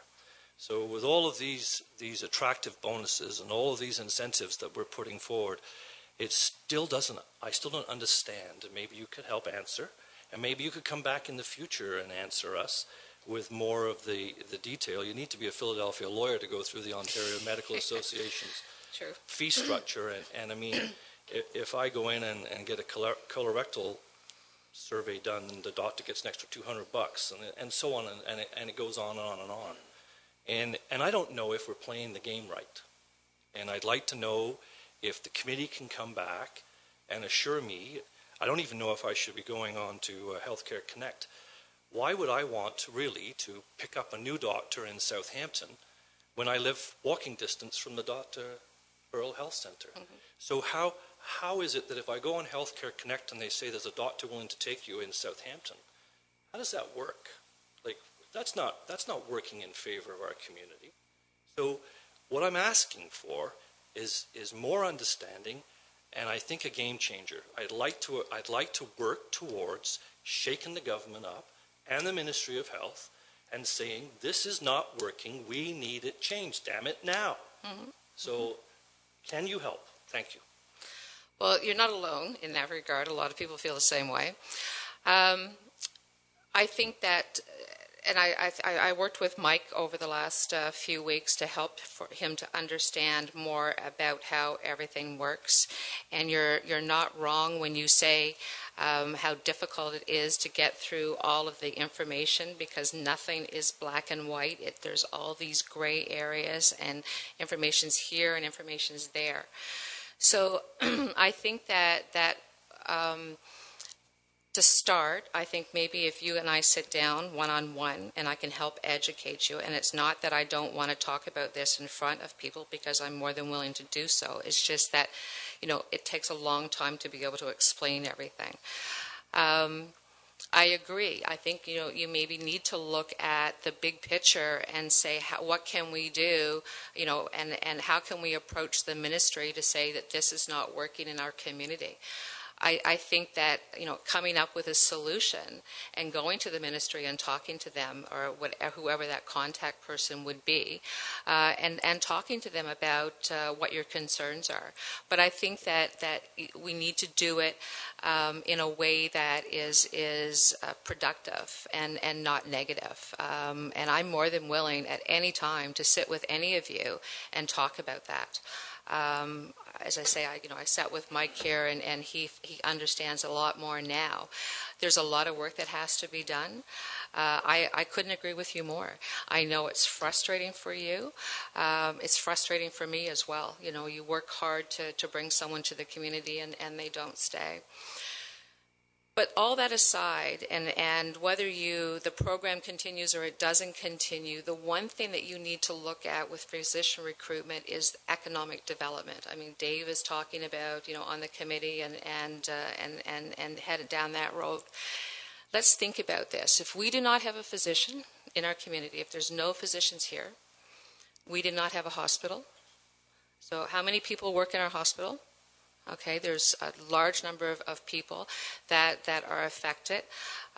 If we have no hospital, our pharmacies will close. We may end up having a small mom and pop pharmacy, but we're not going to have, as many as that we have. So, the foundation for a strong community is your physicians and your hospital. I know right now we're going through, a lot of issues. But we're going to get there, and we have to keep moving forward. But as I said, I'm more than happy to sit with you and explain to you in detail about where we're at. It's the same in a lot of communities. Most communities, the orphan list is 25% of the population. So we're actually pretty lucky. But that's not what you want to hear, and I know that. But you have to remember that we're working very, very hard to bring physicians to the community. It just takes time. I can't just go down there and pull somebody in, right? So it has to be the right fit. Councillor Mike Myatt. I'm not going to prolong this too long. I just want to congratulate Peggy for, she's putting forth a real good effort in with her doctor recruitment, physician recruitment position. And it's quite a game out there in the province. It's very competitive, and I would be very, very leery to quote get out of the business in the way we're doing things. So maybe there's some tweaking that we can do. One of the questions I have and comments I made at the last physician recruitment team meeting was that, the need for exit interviews, Peggy, and I think that's something we could work on in that, if we lose 2 or 3, 4 doctors over a 3-year period, then I think we need to be asking the question, why are we losing as many as we are? But we continue to attract a lot of doctors. When we look at an orphan patient list of around 1,500, and I sympathize with you, Councilman Hodge. 4 changes in 5 years. I sympathize with you, and that hopefully can be corrected. And I think with an orphan patient list, I think of around 1,200 to 1,500, somewhere in that neighborhood, Peggy. And if we can, finalize that next recruitment, that new practice will gobble up hopefully 1,000 or 1,200, and maybe there's still 200 or 300 left on that patient list, maybe not. And hopefully Councilman Hodge and his family are not one of those 200 or 300. But so I think we're going to continue to work hard. We've had some good physician recruitment meetings, and I would like to drill down a little bit to try and find out why we're losing. There's some very legitimate reasons. Whether it's there's lots of good reasons why they're leaving, but we continue to attract doctors to Saugeen Shores, and again, our orphan patient list is not that large as compared to other municipalities around the province. So I think we're doing pretty well, but one orphan patient is probably one too many. And so I sympathize, and we'll just continue to do the best we can. That's all we can do. Councillor Rich.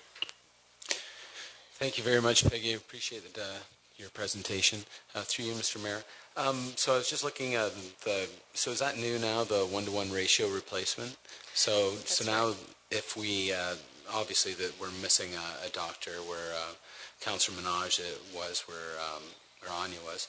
So anytime after we fill that position, anytime a doctor leaves, that's when we can bring somebody in? Is there any opportunity for attrition planning? Because I do know that Dr. McCullough does have about 3,000 patients. So I think that that would be much more than a new physician would be able to handle. Absolutely.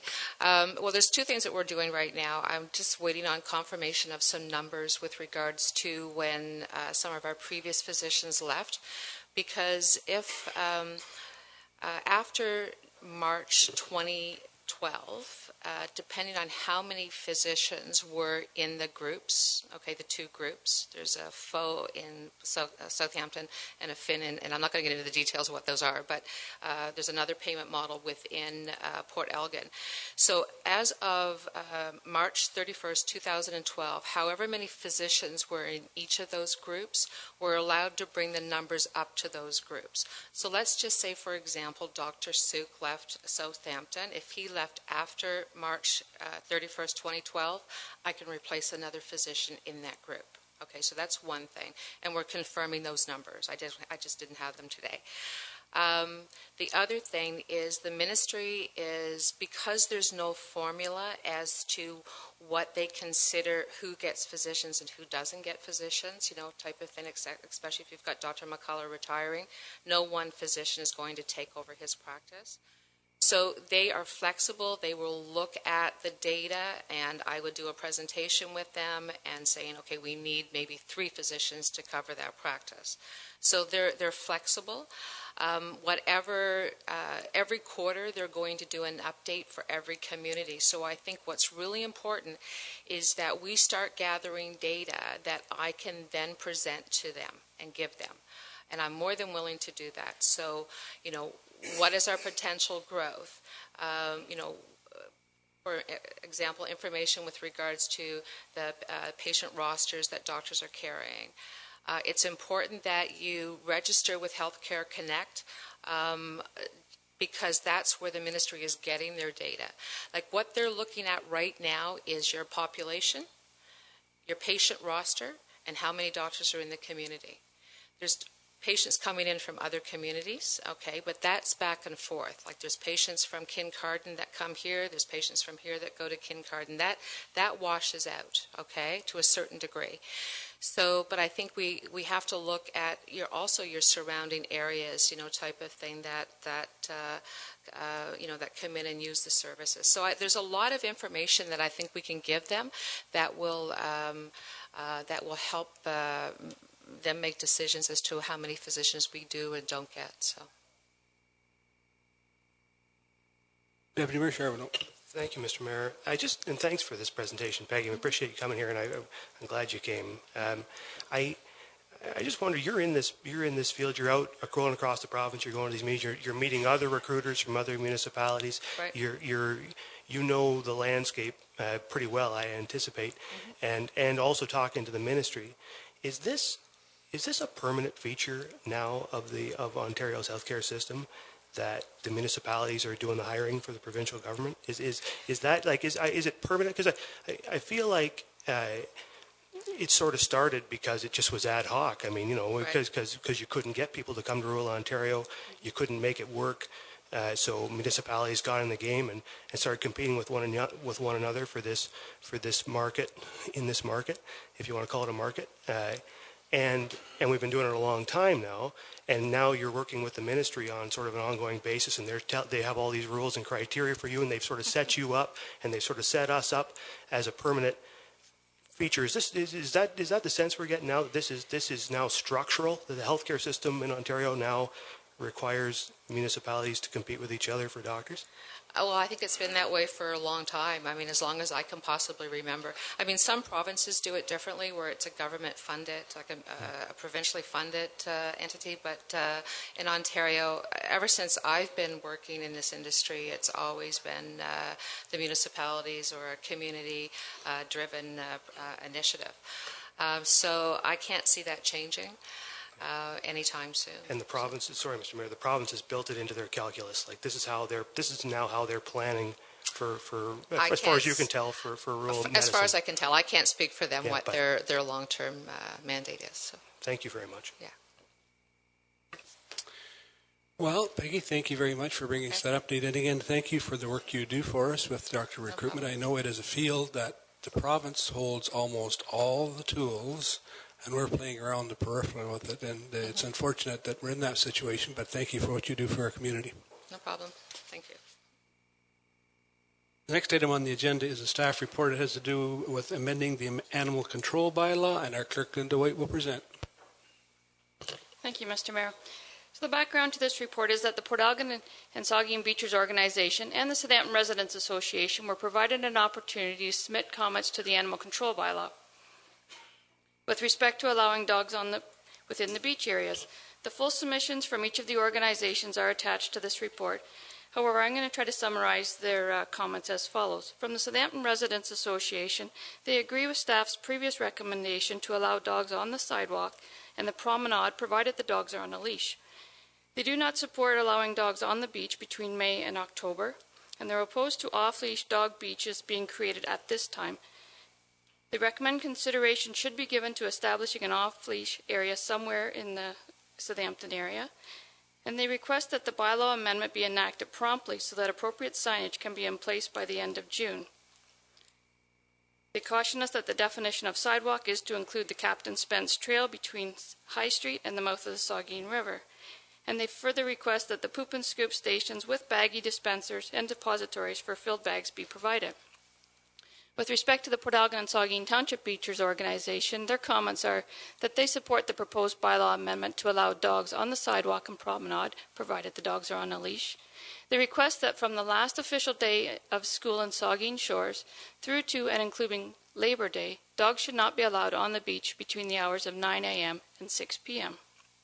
For the balance of the year, there should be no time restrictions. They recommend that dogs be on a leash or under voice control at all times, as it is not practical nor safe to leave a leash on a dog while it swims. They recommend that persons in control of the dogs must stoop and scoop, and the stoop and scoop bag dispenser should be conveniently and strategically located. Bylaw notices should be posted at all beach access points, beach and harbor washrooms, visitor centers, campground registration offices, and on the municipal website. And the fines for ignoring these rules should be appropriately punitive. Further, designating off-leash areas on the beach is not workable, as it would create problems for the neighboring property owners. Additionally, the areas recommended by the Ad Hoc Waterfront Committee are less than desirable because they are rocky and unsafe. The existing dog park is not conveniently located for people who want to spend time at the beach. And all dogs need exercise, and walk on the beach or swim after the crowds have left is fun not only for the dog but also for its owners. Further, we had got comments from the Saugeen Chamber of Commerce, and their input is summarized as follows: that there has been growth in the number of calls and questions regarding visitors traveling with their pets. Visitors will not travel without their pets, and they want to include their pet as part of their family vacation. Many hotels and cottages are providing pet-friendly accommodations. Local businesses have added pet watering stations and free doggy treats to their storefronts. The addition of a dog park assists in meeting the needs of the visitors traveling with their dogs. However, they are very disappointed in the restrictions placed on utilizing the beaches or waterways for their pets, whether they're walking or swimming. Visitors will choose not to return to our municipality if the town does not make efforts to accommodate the visitors and their extended family.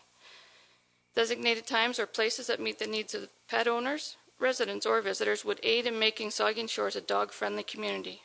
A good balance must be maintained between the needs of the pet owners and the broader community.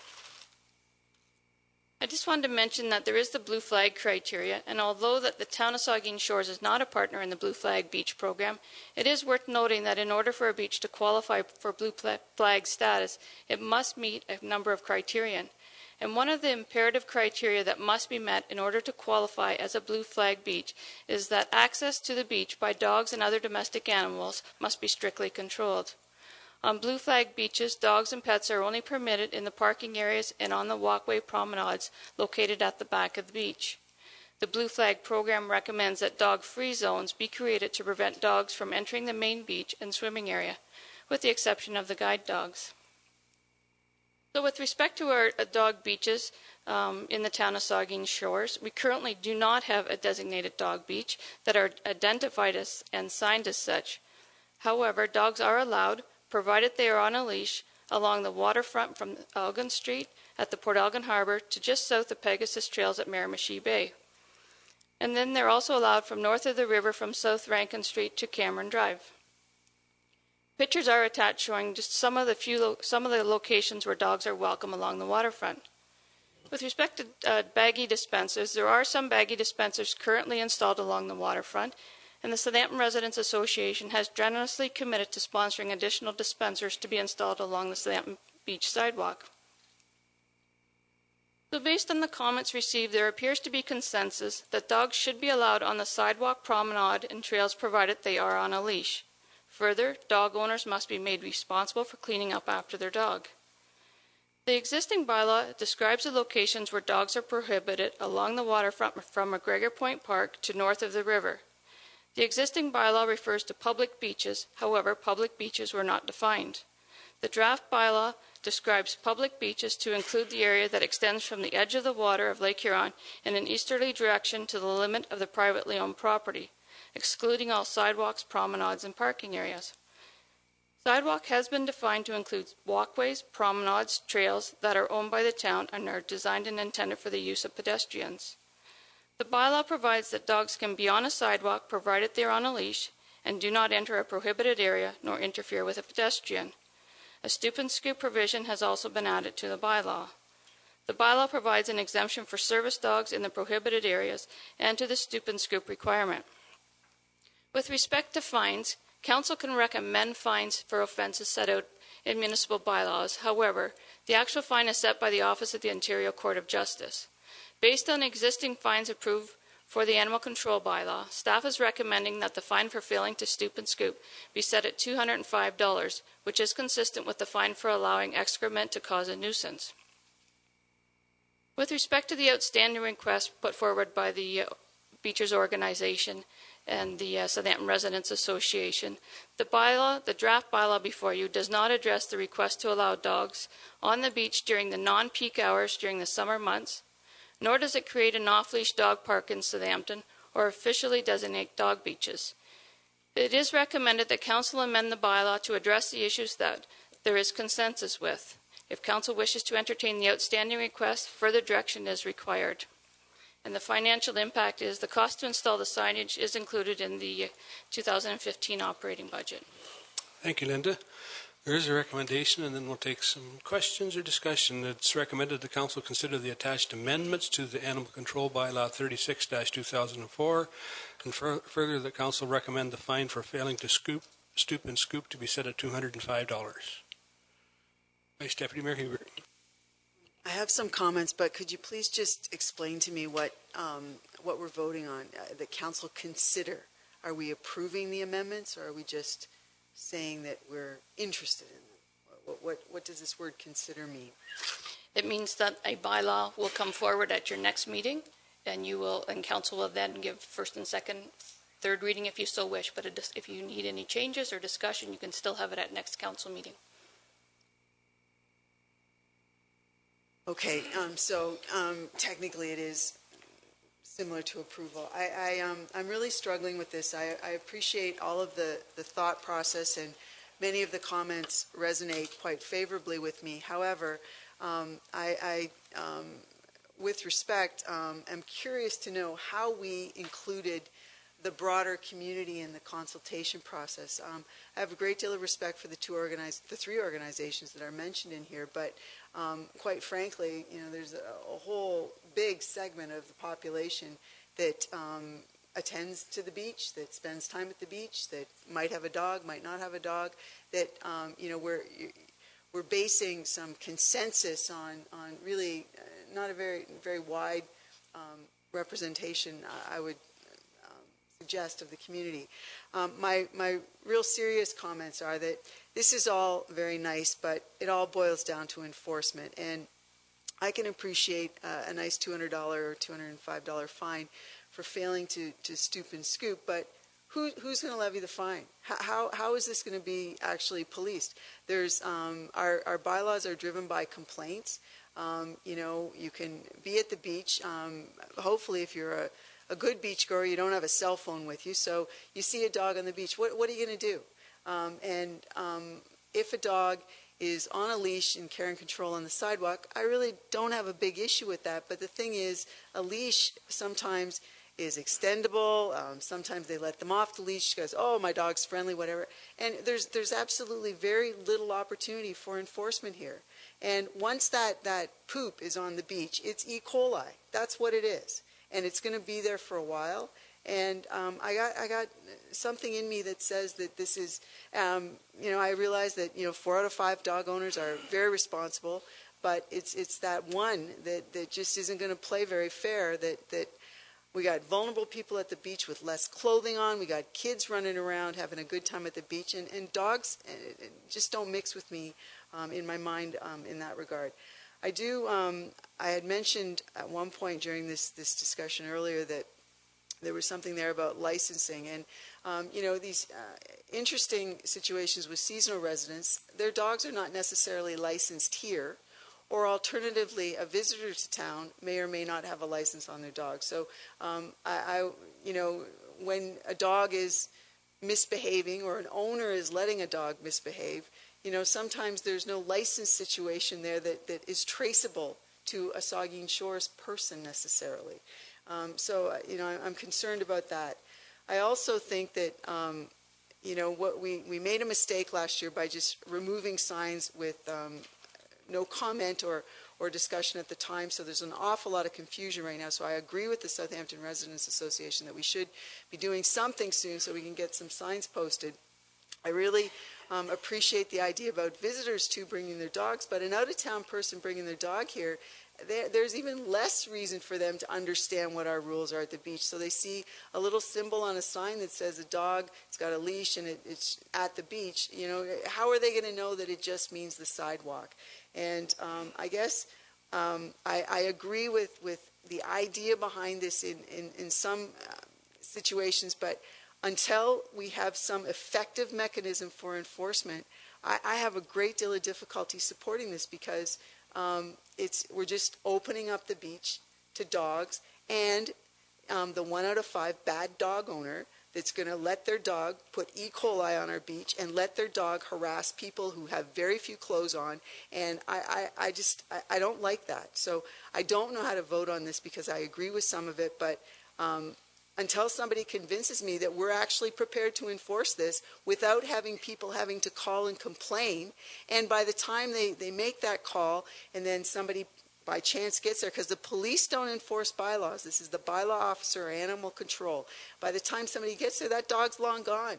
So we're asking people to enforce our bylaws, and again, you got people at the beach in vulnerable situations with very little clothing on. I don't think that that's fair to them. So I don't know how I'm going to vote yet, but I just see opportunities here. But until we deal with the enforcement issue, I don't know if the opportunities are worth it. Thank you. Councillor Dave Mayette. Thank you, Mr. Mayor. Through you. Obviously, this is a very divisive issue. The people who have dogs are very passionate about their pets, and as they're described in one of the letters, the correspondence, extended family. The reality of it is, and the previous speaker touched on it, is that for the most part, the bylaw that is being proposed here, or even what I would support, which is more along the lines of what the Port Elgin Beachers Association endorses, which is outside of the core hours, allowing families with responsible dog owners, which I believe is more than 4 out of 5. I believe it's probably the vast majority, somewhere in the 95% range, are responsible and need to be able to have an opportunity to take their pets to the beach on a hot summer evening. And I don't think 6 o'clock is necessarily the right time. I think maybe after 8 o'clock, when the majority of visitors and beachgoers have had their fun and the kids are getting ready for bed, and because the reality of it is the dogs are there anyway because it's not being enforced. So I'm not in favor of passing a bylaw that is just going to go into a filing cabinet somewhere and not be enforced, because that's the reality. I got the word from a very responsible source that there were numerous dogs on the beach today. swimming in the water, and nothing's being done about it. It's a complaint-driven system, and unless somebody files a complaint and the bylaw officer is able to respond and get down there and find that person, an excrement aside, just being able to take your dog down. And I think that the poop and scoop thing is like a long way. It's like from the 70s when people used to throw garbage out their window and not think a second about it. Well, today that's just not part of the cultural norm, and I believe the vast majority of dog owners conform to the cultural norm, which is use one of the dispensers that's readily available, poop and scoop for your animal. If you don't and somebody sees you, if I saw somebody's dog make a mess, I'd say, hey, listen, excuse me, there's a poop and scoop container over there, use it. And most people do. And I think that if we're going to pass the bylaw as it's written, then it's not going to be an enforceable document. I believe that we should pass a bylaw that is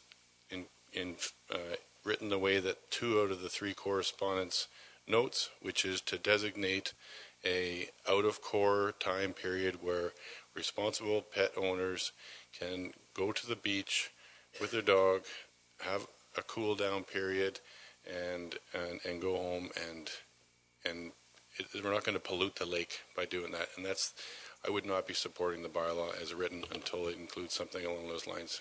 Thank you. Councillor Minaj. Thank you, Mr. Mayor. Some of what we've heard seems a little weak to me, and I think that the bylaw gives us some strength. And I really believe, I'd like to believe, I'm guilty as charged. I walk with family who have a dog, and we walk from Goebels Grove to Port Elgin on the beach, and we let the dog run into the water, and we throw a ball for it. And clearly, if anybody else is coming, we get the dog back on the leash. So, and this is all done in the evening hours. Having sat on the waterfront committee for 2.5 years, we pushed this one around for a long time. I went, so did the rest of the committee. We observed. We saw people using the Pebble and Stone Beach, which is not very good for families to swim in, and I think this is part of the problem. It's about a family wanting to swim in the sand area of a beach, but there were plenty of dog owners using the Pebble and Stone area to take their dogs and go chase a rock and go for a swim. We need to do some trial basis efforts, in my opinion. We walked 18 kilometers of beach along the shoreline, and there are areas where there are no residences, and it is conducive to swimming, and we could section off several hundred feet for the purposes of families to swim with their dogs.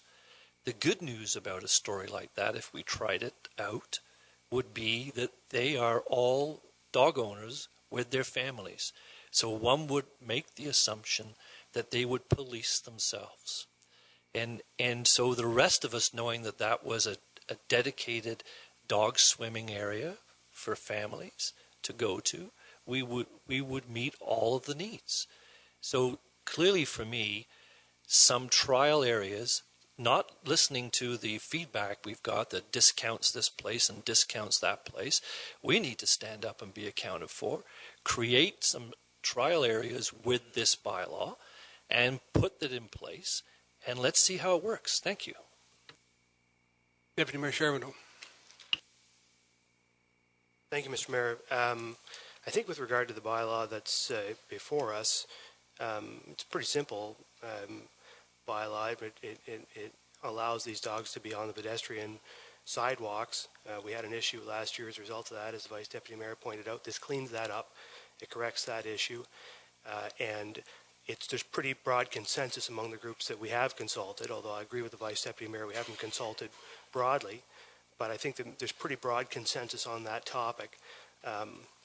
So I support the bylaw as presented, and I want to see us pass it so that we can implement it here this summer. Beyond that, there's a lack of consensus, a stark lack of consensus around around the issue of where else dogs should be permitted on the beach. And I think that my own, this is my philosophical standpoint, I guess, is that less regulation, simpler regulation is better. It's easier to understand for residents and visitors. I'm not a big fan of between 9 and 6 and 6 and 5 and these things because it's hard for people to understand, hard to comply with, and difficult to enforce. I think that if we're going to open up the franchise for dogs on the beach, then we should create areas where they're allowed and areas where they're not. And I think we can do that, and I think we can do that through consultation. I'm not prepared to say at this moment where we should do that. What I would suggest, Mr. Mayor, is that we have this community consultation meeting coming up in August that we've at least agreed to in principle. This is an item we can put on the agenda there. We can go to the public and ask them to come tell us what they think. We have these options in front of us here. We can hear some more from the broader public on that issue. And we can come back, and if we get some sense of a consensus from the public there, then we can make a decision on the rest of that issue later on this summer. And it would also give us an opportunity to hear from summer visitors and summer residents who will be here in August on the subject, and it's probably near and dear to a lot of their hearts. But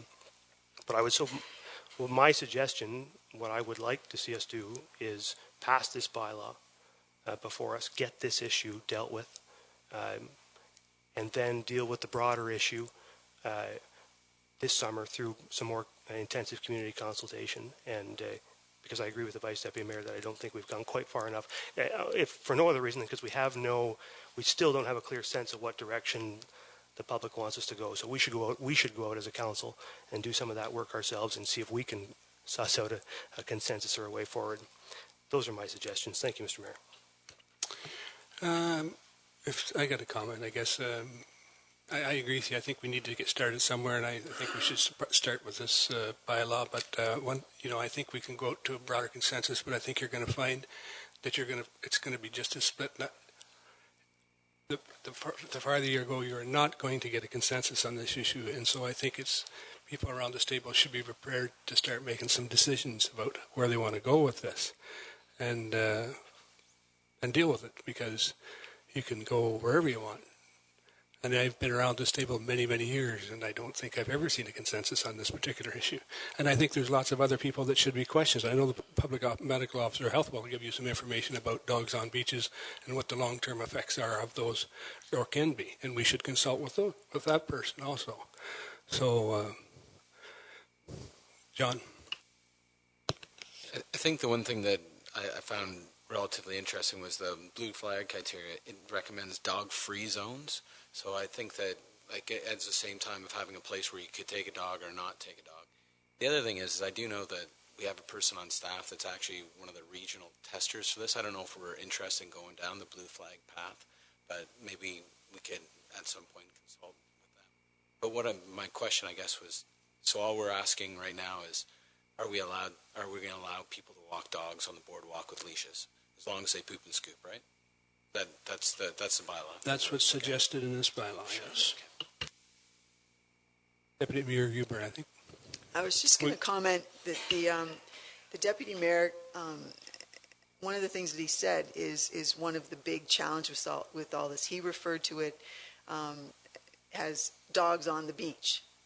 Well, the sidewalk isn't the beach. So, at the very least, it's not about dogs on the beach. It's about dogs on a sidewalk.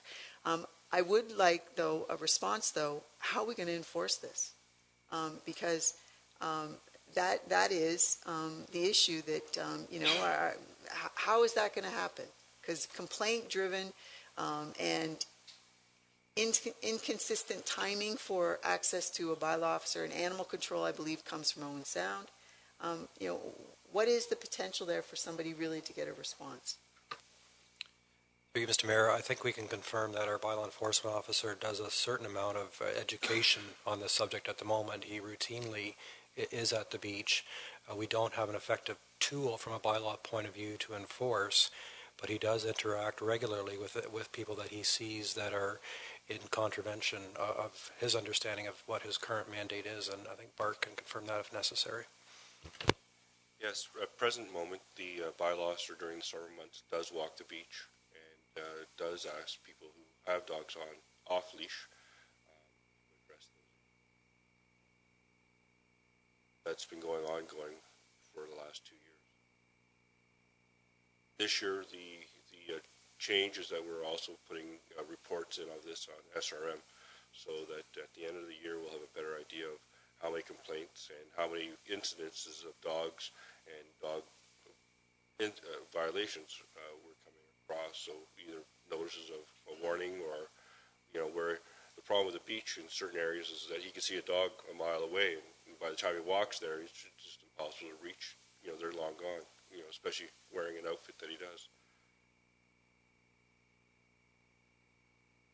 Okay, I think we need to move on. We're getting... Well, for further clarification, education is fine. I would really be curious to know how many times does he lay a fine, and what are the ramifications of not paying an animal control bylaw fine?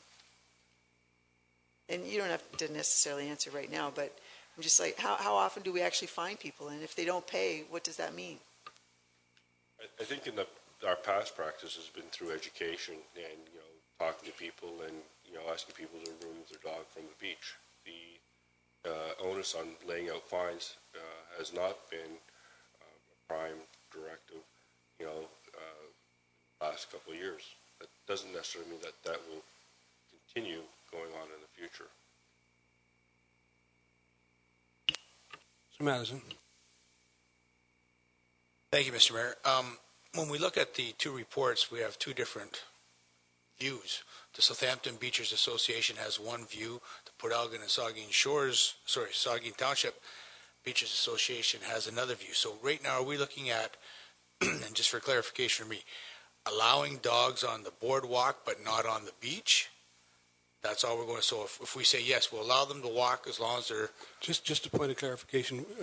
This is just a recommendation that will come back to council. So Linda's going to draft a bylaw with what's in this report and what she hears from, I guess if she can find any consensus around this issue around this table tonight, and then bring it back to us at a future council meeting. So that doesn't mean we're approving it. It just means we're recommending it to the next step. So we're recommending allowing them to walk on the boardwalk as long as they're leashed, but no dogs on the beach. That is correct. Thank you. Councillor Mike Myatt. Thank you, Mr. Mayor. I along with some other councillors, I'm struggling with it. There are a couple more decisive, as Councillor Myatt spoke out to, and I just I have some difficulty with. Whether it's at 6 o'clock at night, removing a dog from its leash, and young families in swimming, and it's a 3-year-old granddaughter or 1-year-old grandson, and dog owners for the most part have control of their dog. But it's just that one incident from a liability standpoint. What if there is that one incident with the dog off of a leash during a busy time? I tend to agree maybe later at night is a better option. I think we're making a little bit of progress tonight in that we're looking at perhaps making a recommendation that we allow dogs on promenade sidewalks on a leash. I think that's a step in the right direction. And I mean, the fine is another thing. It's formality, if you can enforce it, that is.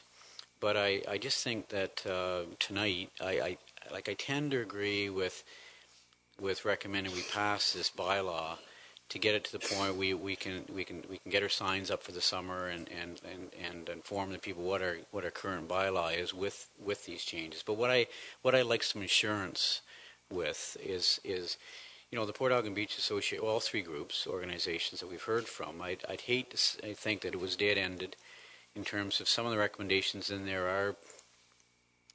Some of them make some sense, and I just wondering if I need some assurance tonight that it's not an over like a discussion that we're done with, in that if there's an 8 o'clock at night where a dog is allowed off leash on a beachfront later in discussions, whether it's this summer, this next fall, for next year again. I just don't think we should abandon the idea completely. I'm just not sold on we should be approving, taking a look. I know I respect the opinion of the Port Elgin Saugeen Beach Association with off leash at 6 o'clock at night, but I'm having trouble with that. And so my thought is, that I think I can support the approval of this proposed bylaw for 2 weeks from now. I think that's a positive change with on leash on sidewalks, promenades as a starting point. So we're making a little bit of progress, but I'm just struggling with the off leash on a public beach still. So, Councillor Madison. Thank you, Mr. Mayor. Two questions here. First off, last year was the first year that the signs were taken down. What was the bylaw previous to that?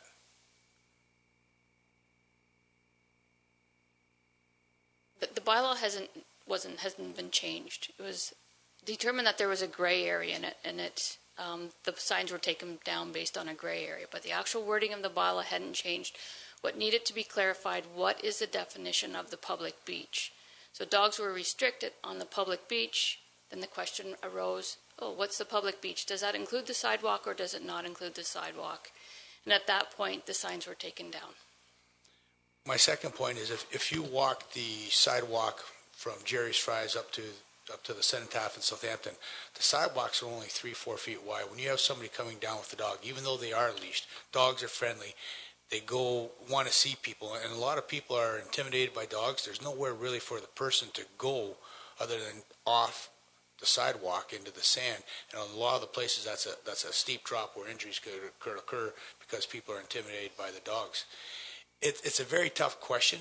You know, we have a lot of beach, as Councillor Menard said, 18 kilometers of beach. There should be a spot for them, but do we really need them on the sidewalks on the beach? That's my question. Councillor Dave Mayat. I think it needs to be clarified here. We're not passing a bylaw here. If we do nothing today, if we just delete this from the record, the bylaw still stands. Dogs are not allowed on the beach or the sidewalk at the beach, period. This is an amendment to the bylaw to allow dogs to be walked on a leash on the promenade, just the same as they're walked on a leash on any of the sidewalks in our municipality. What's being stated by the residents associations, at least one of them, is that this isn't going far enough. They're saying they should be allowed to be walked on leashes on the promenade, and they should also be allowed to go for a swim under the control of the owners outside of the core hours. So we're not making up a bylaw. It's bylaw 36. It exists today. Signs or no signs, dogs are not allowed on the beach. But people are taking them there anyway. I think we've had plenty of discussion on this issue, and I think it's time for the vote. So, all in favor of the recommendation? 2, 3, 4, opposed? That carries. The next item on the agenda is staff report. It has to do to award a RFP for organizational review update and pay equity plan, and our CAO, Larry Allison, will present. Thank you, Mr. Mayor.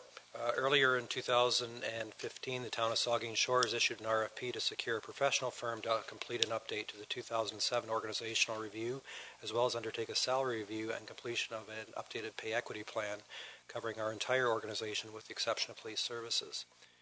The objective of the review component is to review the organizational structure, processes, and services to ensure that the organizational design enhances efficient and effective delivery of those services. It was intended to be an update to the organizational review completed in 2007. The objective of the salary review and pay equity plan is to develop and maintain a compensation program that meets pay equity legislation while maintaining an internal equity structure with the objective of being a median pay-based employer. The last pay equity plan was completed in the year 2000. 7 firms responded to the bid opportunity with total price ranging between $35,000 and $123,000. As it was a request for proposal, bidders were given a score from 1 to 10 in a number of criteria that were identified in the report. The evaluation team consisted of 3 members of staff who reviewed all 7 proposals independently.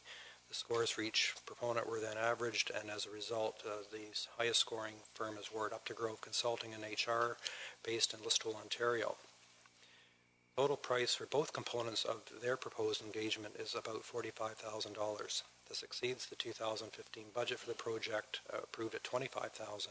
Staff recommends that we proceed with awarding Phase 1 of the total project only, the organizational review component this year, and consider awarding the pay equity component in 2016, subject to approval of funding in the 2016 budget.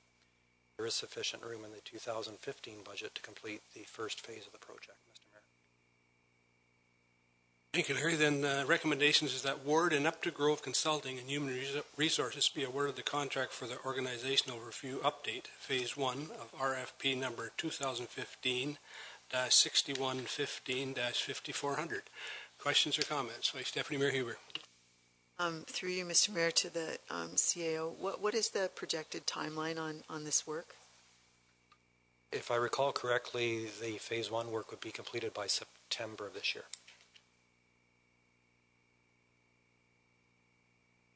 Other questions? Councillor Madison. Thank you, Mr. Mayor. I agree with the pay equity process. My question is, how are we so far off on the value that we put into budget to what the actual costs are when we're looking at one bid up to $125,000? That particular firm was a Toronto-based firm, number one. Secondly, I think it's fair to say that I think staff underestimated the degree of work that we need to do to bring our pay equity plan up to compliance. No other questions then? All in favor of the recommendation? Opposed, if any? That's carried. The next item on the agenda is a staff report, and it has to do with refreshment vehicle on town property, and our clerk, Linda White, will present. Thank you. As you may recall, Council approved advertising the Port Elgin Main Beach as one of the locations available to tender for refreshment vehicles. The tender period closed on May the 12th, and no applications were received for any of the locations on municipal property. Staff did receive inquiries from 3 different vendors, but formal applications were not received. It is being recommended that the existing policy be amended at this time to add the Port Elgin Main Beach as a potential location and to set the minimum tender for location serviced with hydro at $300. This policy can be amended in future as the implementation of the Waterfront Master Plan progresses or as new ideas come forward. Thank you. Then the recommendation is that the refreshment vehicle licenses on municipal property policy be amended to include the Port Elgin Main Beach and to set the minimum tender for hydro serviced locations at $300. Questions? Vice Deputy Mayor Huber. Thank you. Through you to the clerk. From reading your report, we're amending a policy, but we don't have anybody who's going to take advantage of it this year. Am I reading this correctly? That is correct. So you're basically setting the stage for where you want to go for next year.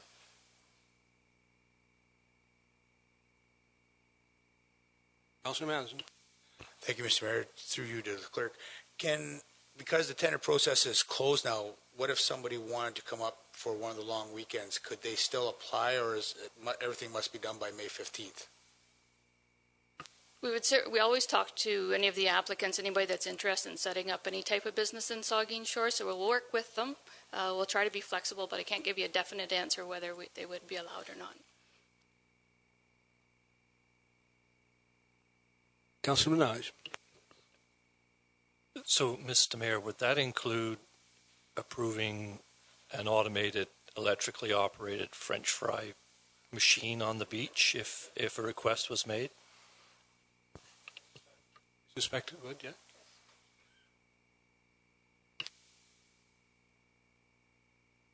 Any further comments? All in favor then? Opposed, if any? That's carried. The next item on the agenda is Environmental Services and Transportation Staff Report, and it has to do with the evaluation of the Mill Creek effluent outfall location, and our Director of Public Works, Stuart Doyle, will present. Thank you, Mr. Mayor. Recently, the town of Saugeen Shores last year, authorized GSS Engineering Consultants Limited to initiate a Schedule B Municipal Class Environmental Assessment, EA, for the evaluation of effluent outfall location of the Port Elgin Water Pollution Control Plant. This investigation was to look at the natural, social, cultural, built, and economic environments for municipal infrastructure projects. As part of the EA process, a project file was compiled. The first section of it is attached to the agenda, which is a current record of all documentation of the EA planning process for information purposes and to address the requirements of the EA Act. The timelines for some of the mailouts are included on here.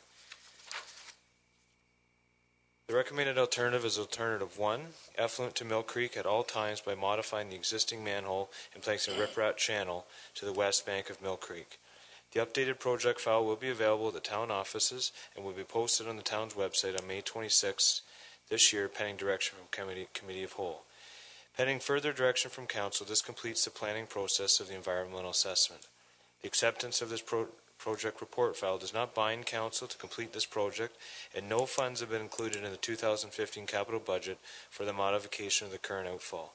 This document does, however, provide the town with a direction for the project derived from a mandatory predefined process.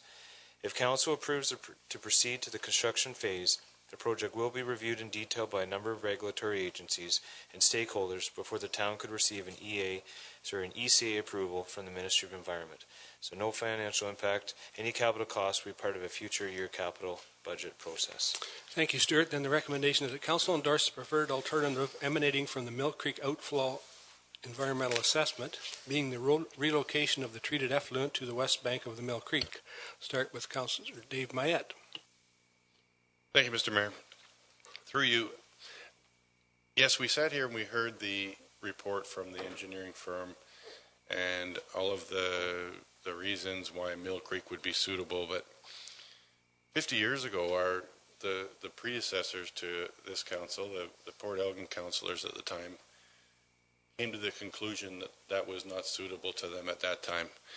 And they also came to the conclusion that it was feasibly, both economically and engineering wise, to extend the pipe out and run into the much larger channel of the Saugeen River as opposed to the Mill Creek.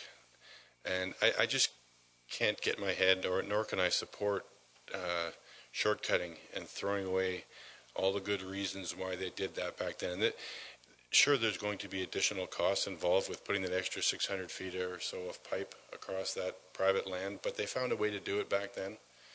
And we haven't even addressed the possible remediation costs to turn that private property back to its original state, meaning remove the old pipe if we decide to abandon that pipe. I don't think we can just walk away from it. I don't think the owners would necessarily want part of an old municipal sewage system abandoned on their property. And so I just don't think we've gone far enough, and I don't think, I know that I cannot support just shortcutting the effluent from the town into the Saugeen Township area and running down a creek, which is, I know because that creek runs behind my house, and it's also a migratory fish route, although we did hear from the biologist that that's not going to be affected. I still can't get my head around the fact that those migratory fish that are in that river today behind my house that come up through that effluent would be there if they're having to swim up through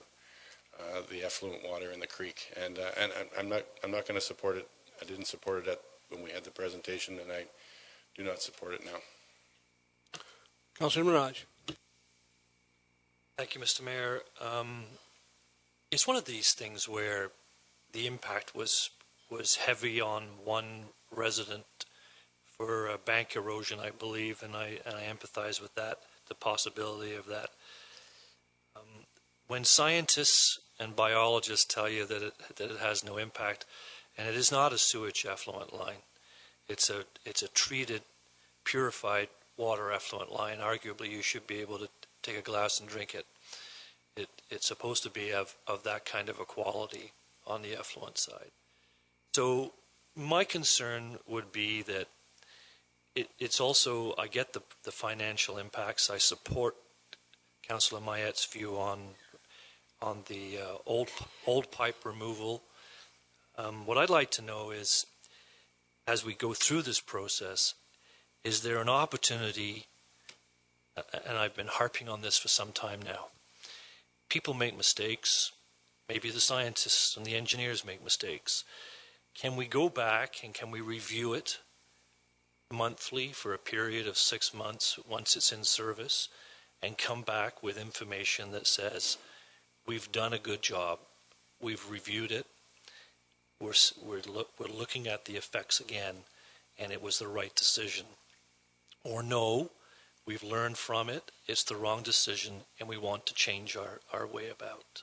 That's what I would ask. One of you guys want to try to handle that question? Yeah, I'll start and then Stu can finish up. Yeah, if we go down this route and council approves this and we do go to try to get engineering approval for it, there's various regulatory bodies will give us another set of criteria to go through. And one of those could be 6 months or a year.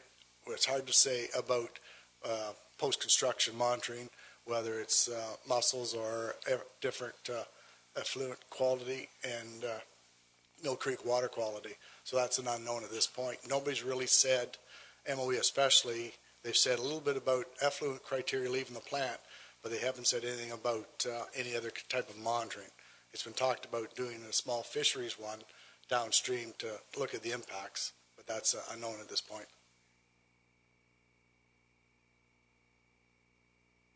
Any other questions, comments? I will comment, and the environmental assessment process, the Class EA is designed to consider projects like this and then come up with the best solution, and I think it worked in this case again. You look at all of the options, you look to the experts for input, and then you make a decision or a recommendation.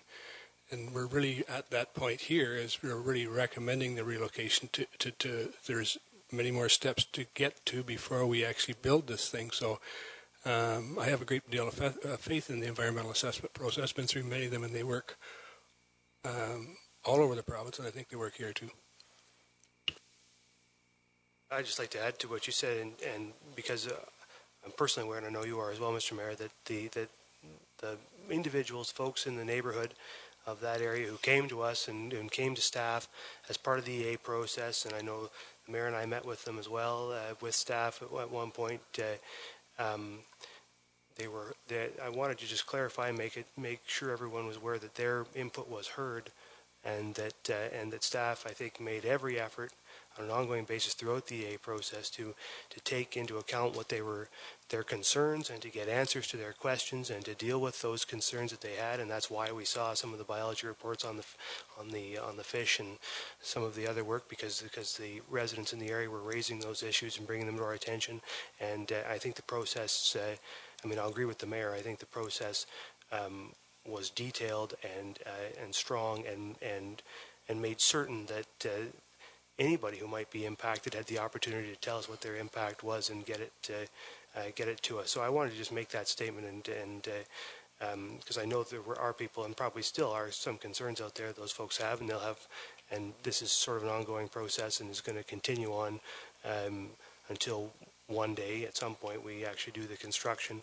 But I know that our staff is continuing to be open to talking about whatever impacts residents and neighbors might have. Thank you, Mr. Mayor. Councillor Mike Myatt. Just a quick comment. I just want to thank Dave for the tour today. I was up looking at the effluent fall location, and I have faith, confidence in the engineering consultants. I have confidence in the environmental assessment process.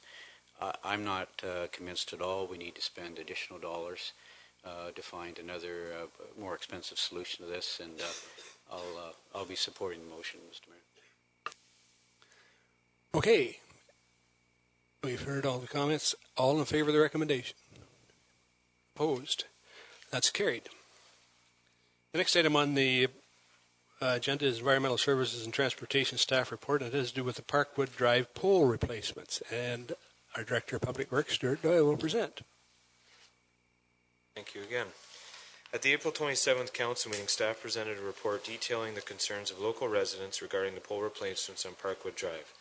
Specifically, certain residents did not want the wooden poles to be used as the replacement product for the existing fiberglass poles.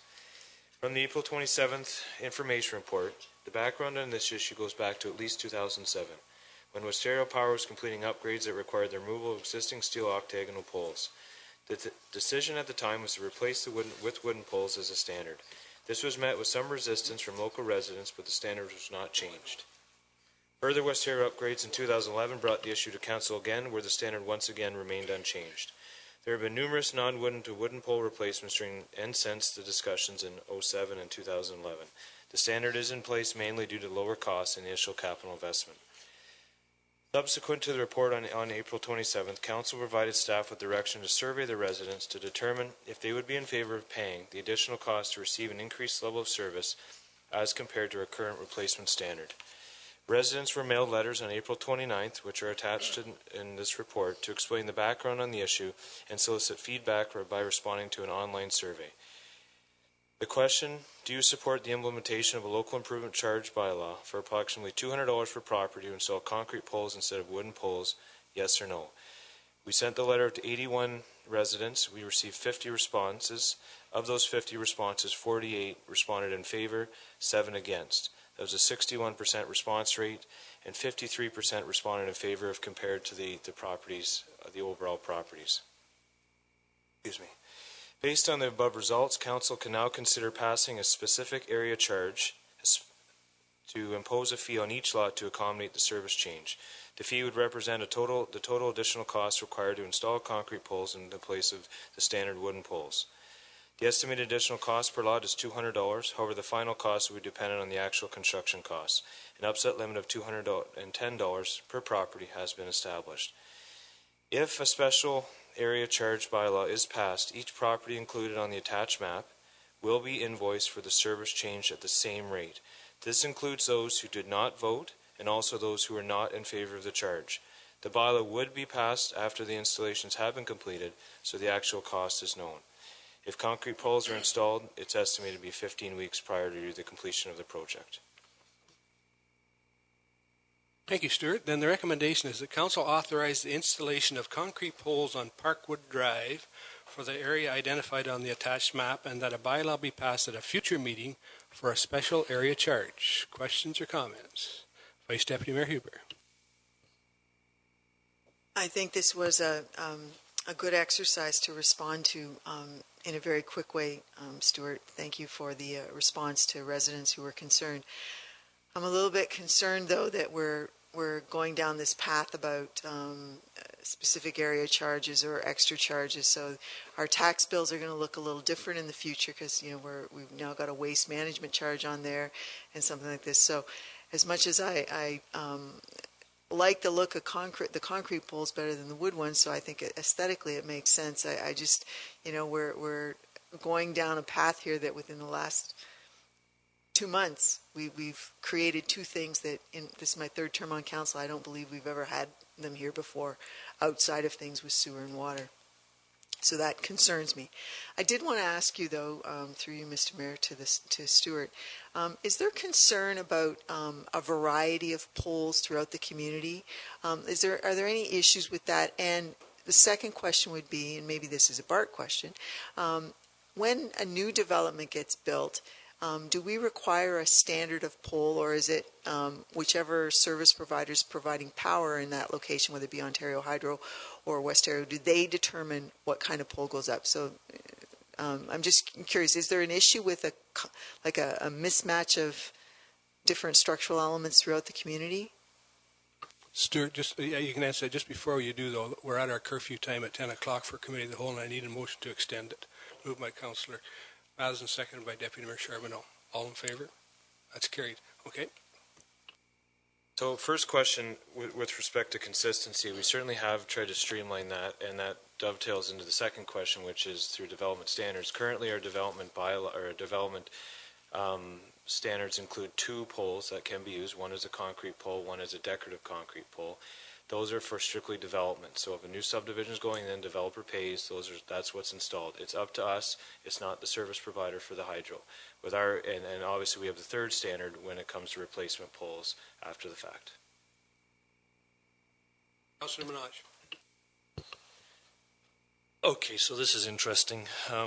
I see it as 86% in favor of the respondents, and I'm actually in shock that the number was as high, and I do recall saying it's 100% all in or forget about it.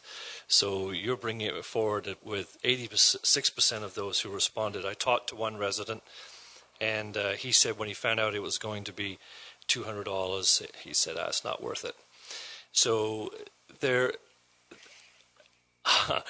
I like to think that the Vice Deputy Mayor is in a new realm of council thinking and constructive change in this, and having this ability to ask the residents if they want to improve something is a good thing. And I appreciate that you put that effort into it. Now I'm at odds as to whether or not I would support it at 86% of those who responded when I was after 100%. So I'll have to make that decision sooner than later. Thank you. Deputy Mayor Charbonneau. Thank you, Mr. Mayor.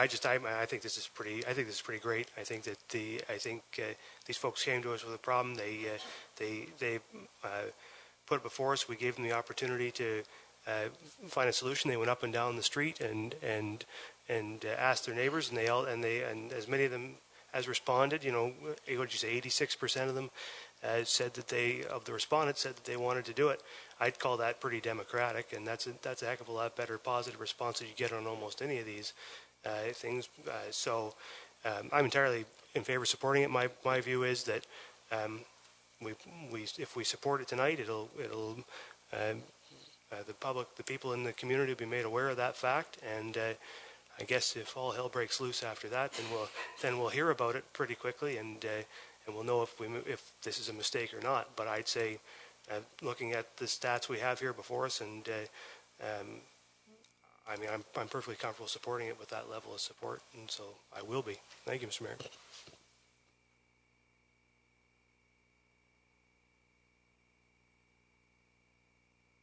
Councillor Rich. Yeah, I'm in support of the motion too. I think that it's a pretty good thing for democracy, but I would say that the problem exists because there's three standards. So I would say that at some point we should look at saying, okay, if we're going to have subdivisions, this is the pool you put in. And if everybody, and I know it's going to be different throughout the community for a while, but we can look forward 50 years and eventually they'll all be the same. And then we'll never have this kind of problem again. And I think this is probably where we should go.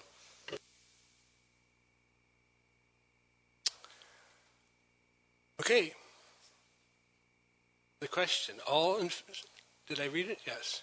All in favor of this? Opposed? That carries. So, next item on the agenda, then,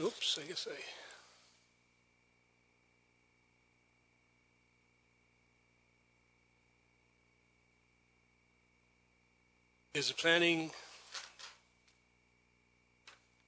a planning and development staff report, and has to do with the Port Elgin Community Improvement Plan, and our Director of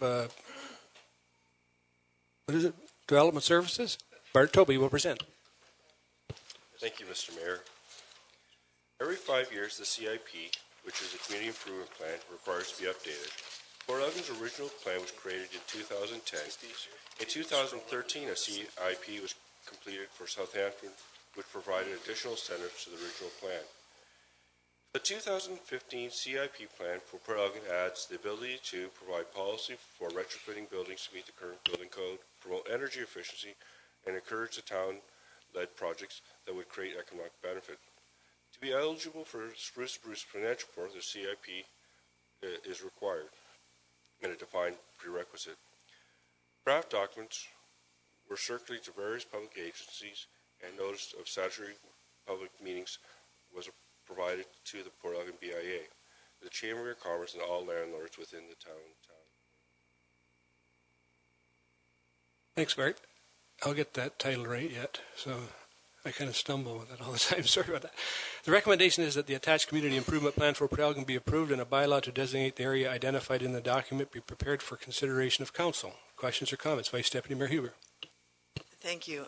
At the Planning Advisory Committee, when we had an open house related to this topic, we actually had a pretty good crowd in the chambers. Unfortunately, nobody spoke, though. So what became obvious was there's interest in this kind of opportunity, but it requires a commitment from a property owner to ante up some funds in some cases, and there's sometimes not those funds available. So there's interest in this type of activity, but I think we need to do a better job of communicating what it is and encouraging interest and participation, because there were people here for the open house, but they were really just kind of intrigued and didn't seem to understand that it had existed before, first of all, but then the idea that they had to pay something to get something, but there's some good stuff in there. So I'm not too sure, Bart, how you can do this, but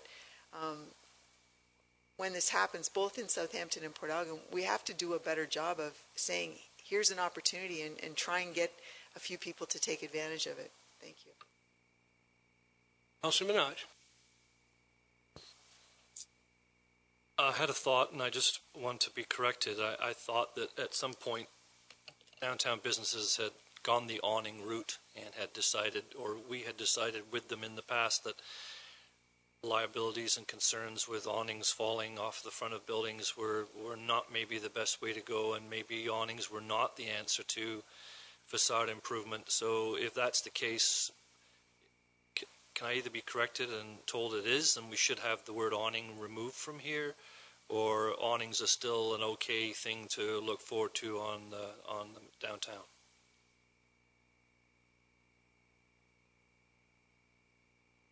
You understand what?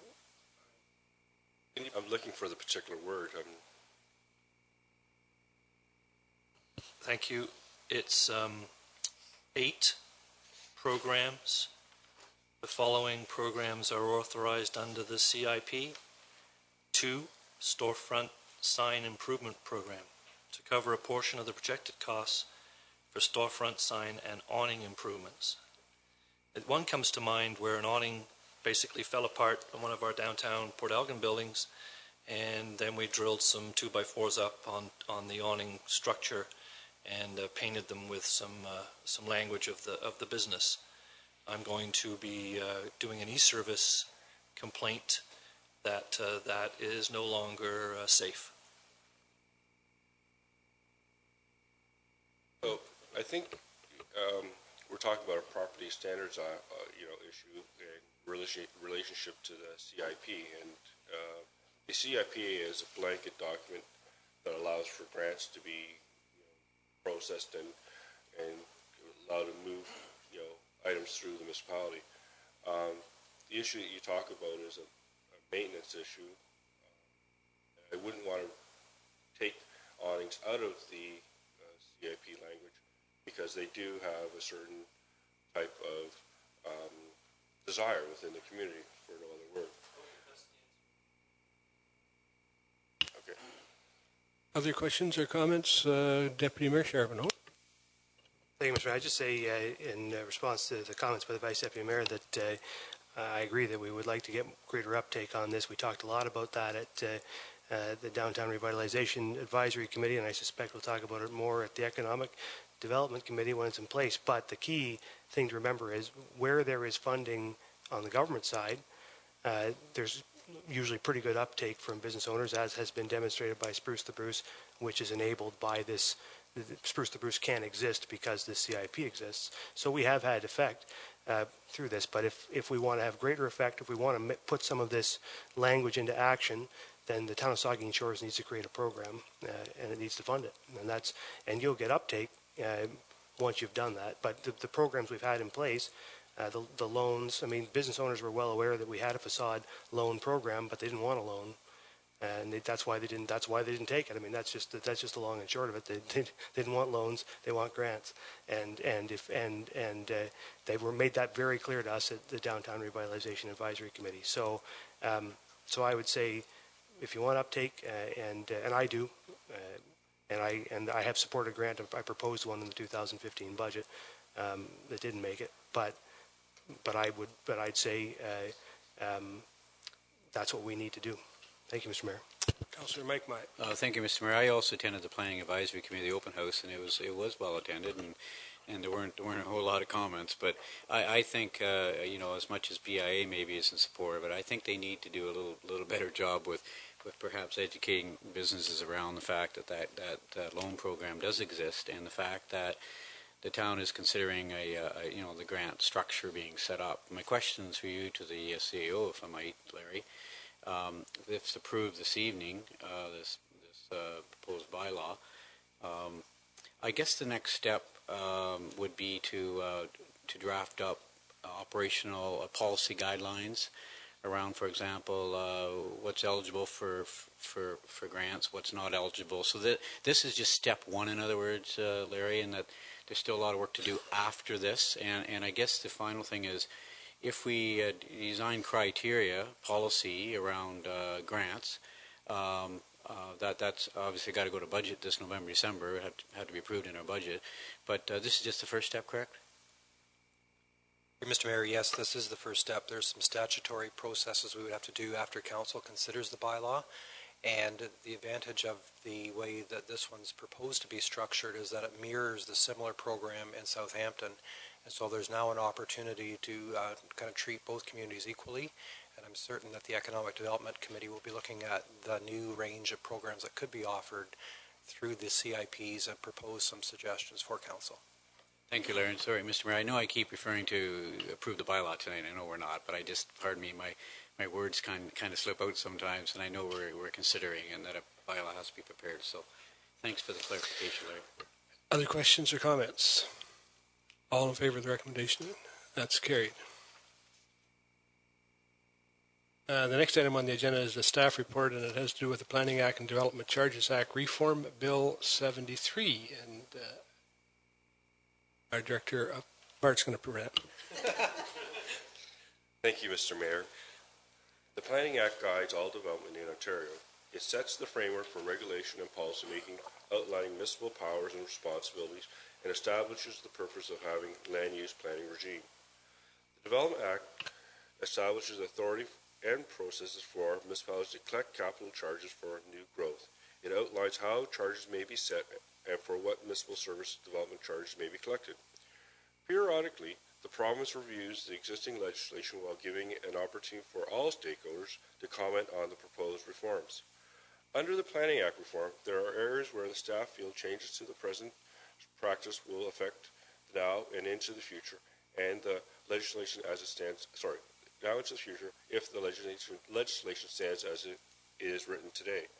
Staff has highlighted some of the concerns, some of those changes in this evening's staff report. Under development charges reform, the methodology for calculating development charges could be established by a new regulation. This is concerning and requires additional involvement and dialogue. Proposed list of services to become eligible as part of the DC regime could include capital costs for waste diversion, recycling, and composting is promising.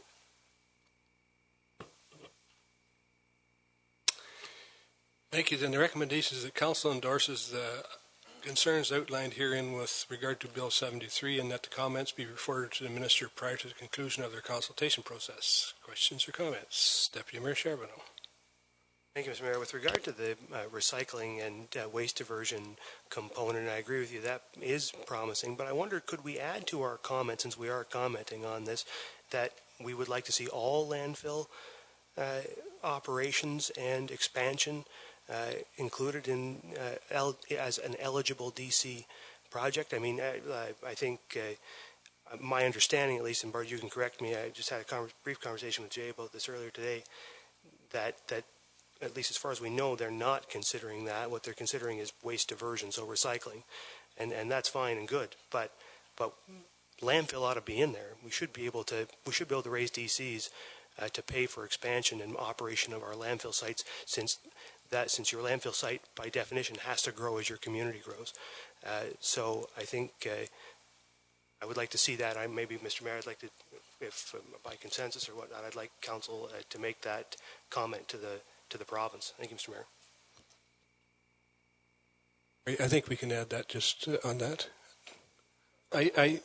Councilor Minaj.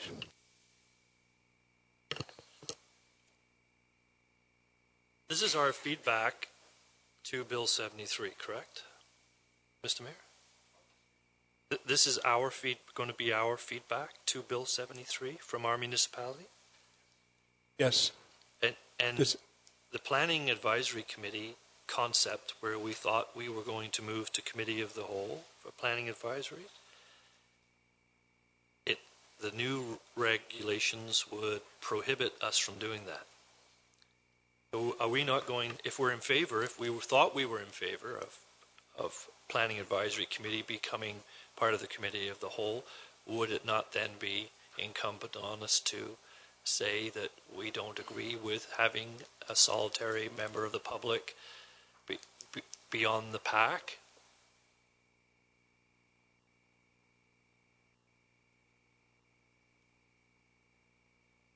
Mr. Mayor, that was the intention in the report to express that concern. Yes. Follow up then. I don't see it.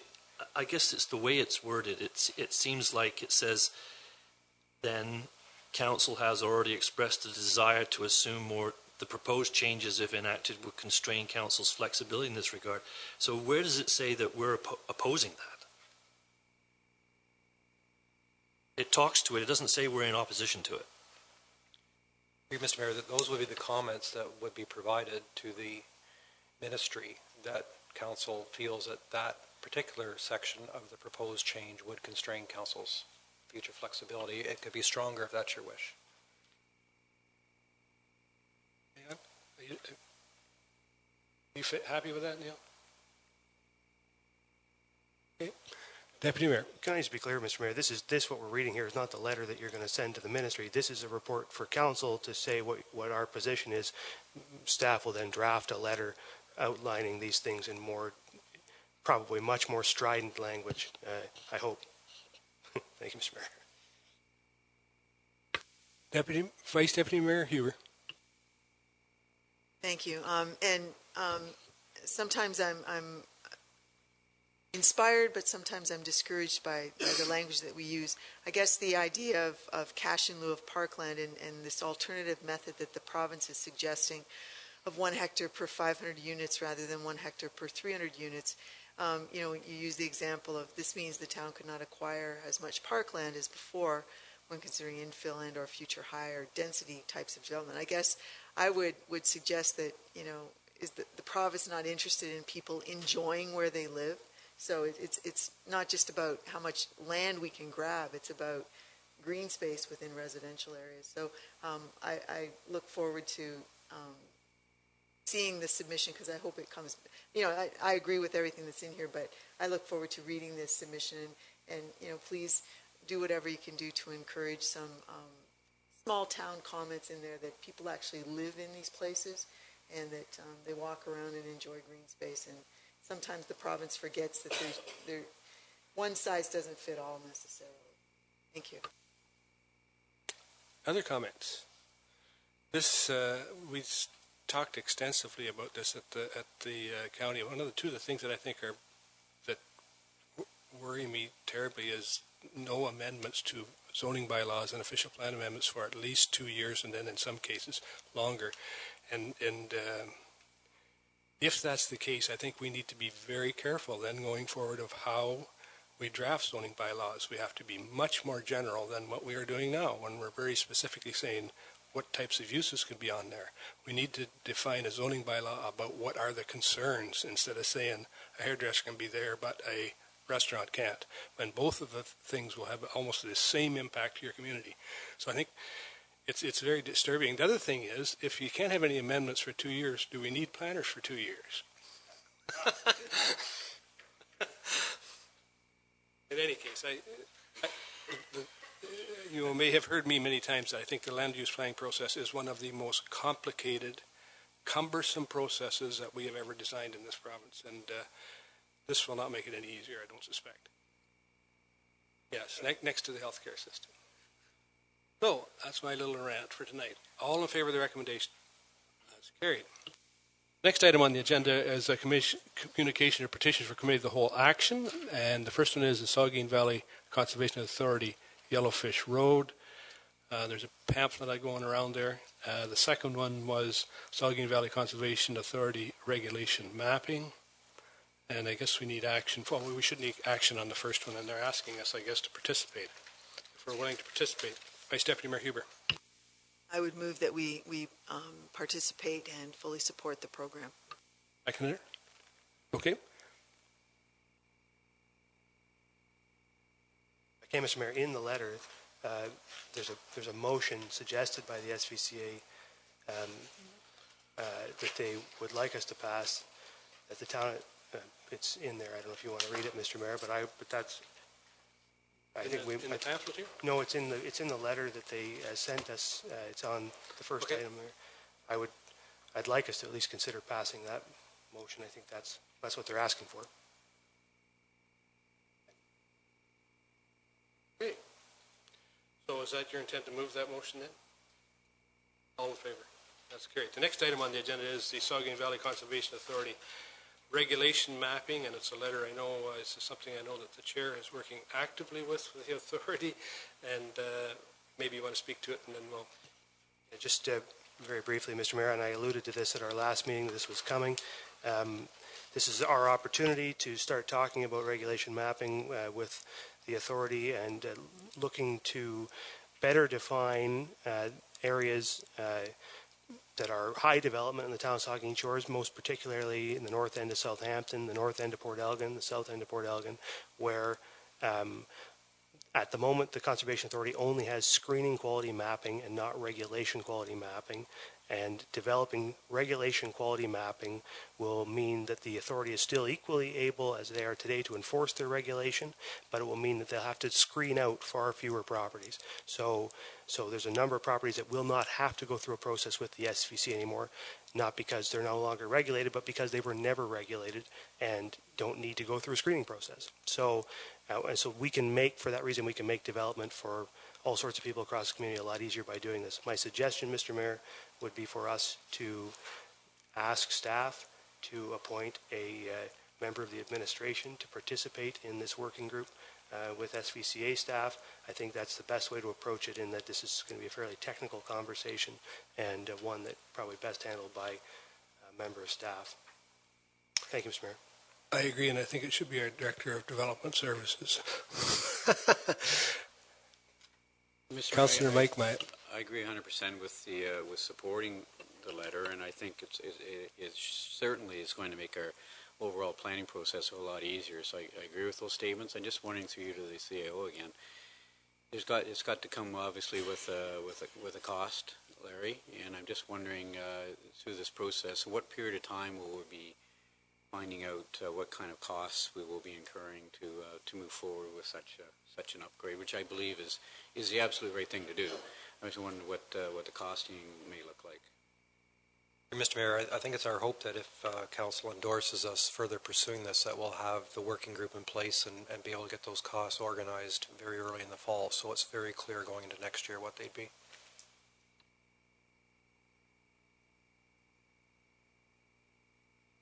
Okay, I think we're clear on that direction. We'll leave it with staff to come back with a recommendation about the staff member and some ideas around how we'll proceed with this. But I think it's a great idea, and one step closer to untangling that maze that I talked about a few minutes ago.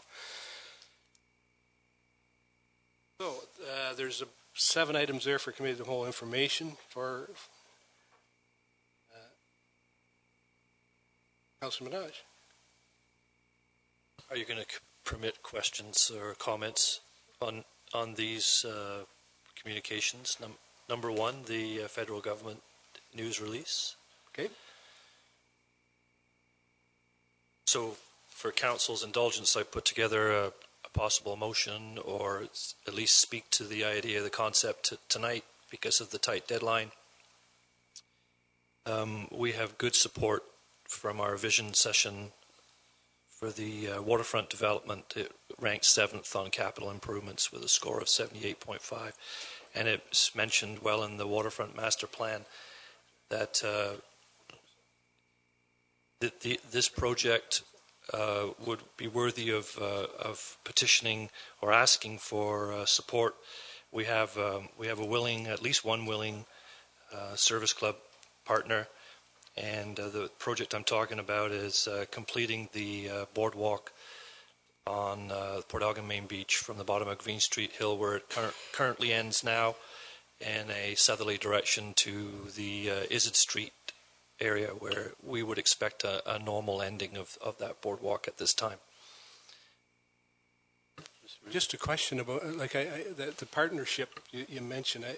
I know it's been discussed at Rotary, but I know they haven't endorsed it yet, so that may be a possibility, Neil. But so that's just a clarification. Mr. Mayor, I believe that when you read all the rules and regulations of this Canada 150 Community Infrastructure Program, the first step is meet the deadline. and then you've got like a year to 2 years to get through the process of if you're accepted to find willing partners. And I think that we could, and I think that staff could be asked to follow up with this one and chase it down. And I've provided a motion if you need it. Yeah, and I think staff are going to come back with an option, but I will point out to you that there's $150 million for all of Canada, 308 ridings. You do the math. That's likely to be about $400,000 per entire riding. So I think you need to pick a project with those numbers in mind. So Mr. Mayor, I've signed the motion that Councilor Minaj has prepared. We chatted briefly about it today. I think it's a very good choice, and I only have 2 or 3 weeks to make a decision on this. And the plan was to take it back to staff to pick a project. Councilor Minaj and I are both on the Waterfront Committee. I've researched this grant structure in a lot of detail, a lot of attention, and I agree. There's the amounts, we're looking more, there's $1 million per project, 33%, but they're encouraging smaller projects in the $50,000 to $75,000 range is what I understand for funding I'm talking about. So, 1/3 funding for a project for Promenade, I'm just throwing a number out there, it's a guesstimate, but we had done some figures years ago on extending the Promenade from Green Street to Izzard. And I believe that costing was around the 150 to 200 range. Maybe it's higher than that now. But with 1/3 funding, if we were able to successfully access funding from the feds for $50,000 to $75,000, 1/3 of the cost of the project, approach the Service Club that has shown interest in the project on 2 occasions now. No firm decision has been made. I agree. I understand that. But I think if we can get through this evening with endorsing a project like the Promenade, I think if I could just read a clause from the criteria, it says here that the program supports rehabilitation, renovation, expansion of existing community infrastructure, expanding gymnasium, or extending a trail or a bike path. It's right in the criteria. We have a waterfront master plan that the Promenade is listed as a priority in that plan. I think it's as close to shovel-ready as you can find a project, perhaps, for our waterfront. And we've talked about the Promenade extension for many years, going from Green Street to Izzard. And maybe this is an opportune time to pick up 50 or 75 grand and get the project done. There are other good projects, no question about it. I just think this one maybe is closer to shovel-ready. Deputy Mayor Charbonneau. Thank you, Mr. Mayor. And I could get on board with that, what I would say is, first off, the number that the last number I saw for that extension was in the $275,000 range a couple of years ago, which is just a number at this stage. But what I would say is we have another council meeting between now and the deadline.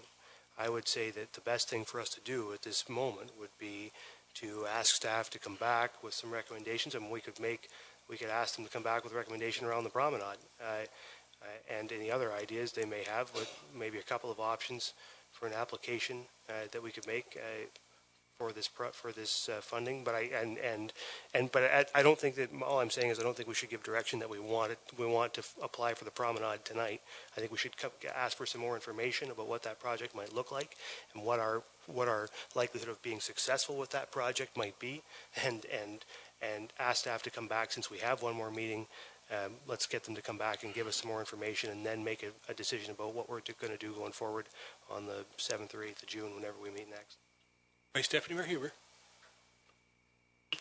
Thank you, Mr. Mayor. I don't doubt the attraction of extending an existing sidewalk promenade trail on the shore.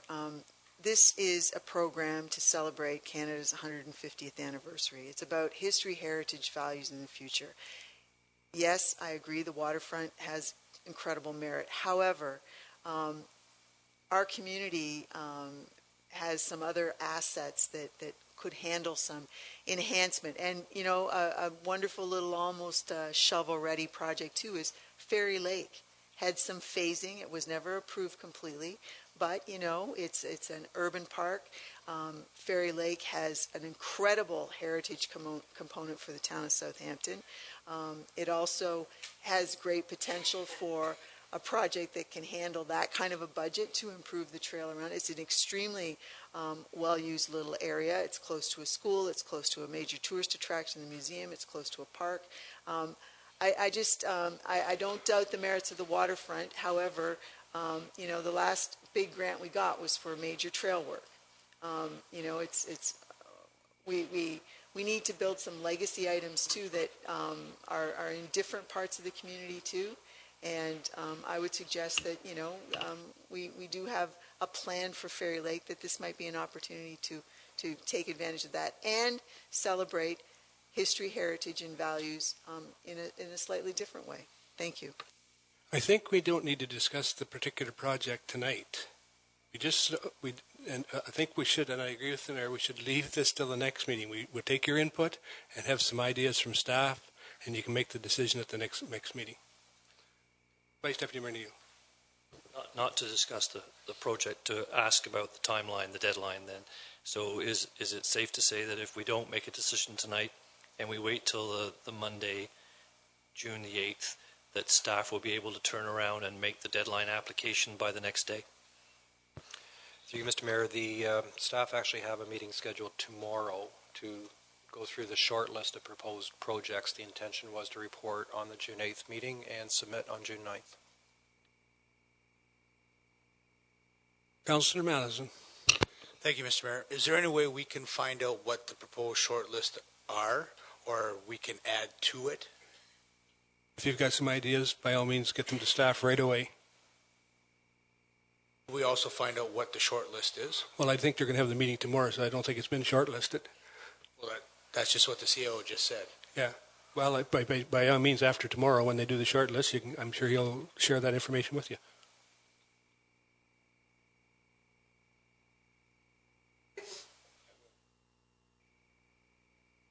Okay. Two other reports there. Trailers, Aquatics, and the Vice Deputy Mayor Huber. I wanted to make a quick comment on number 2, the information report, because it's a very brief report. The plan for that corner, based on the presentation we had at the Planning Advisory Committee, is basically to do some major improvements with getting the sign right off the corner, pushed back, sized more properly, a little bit of landscaping in there, clean up the site, hopefully get rid of the shed. But basically what this is doing is putting card lock pumps there. They will not be attended. There'll be gas pumps there with an awning over them, but the site will be much more attractive on that corner than it's been if Bart does his job well, and I know he is. Okay, that's the end of our agenda, and a motion to adjourn. Councillor Madison and Deputy Mayor Charbonneau, all in favor, we're adjourned, and we'll reconvene at 10:45.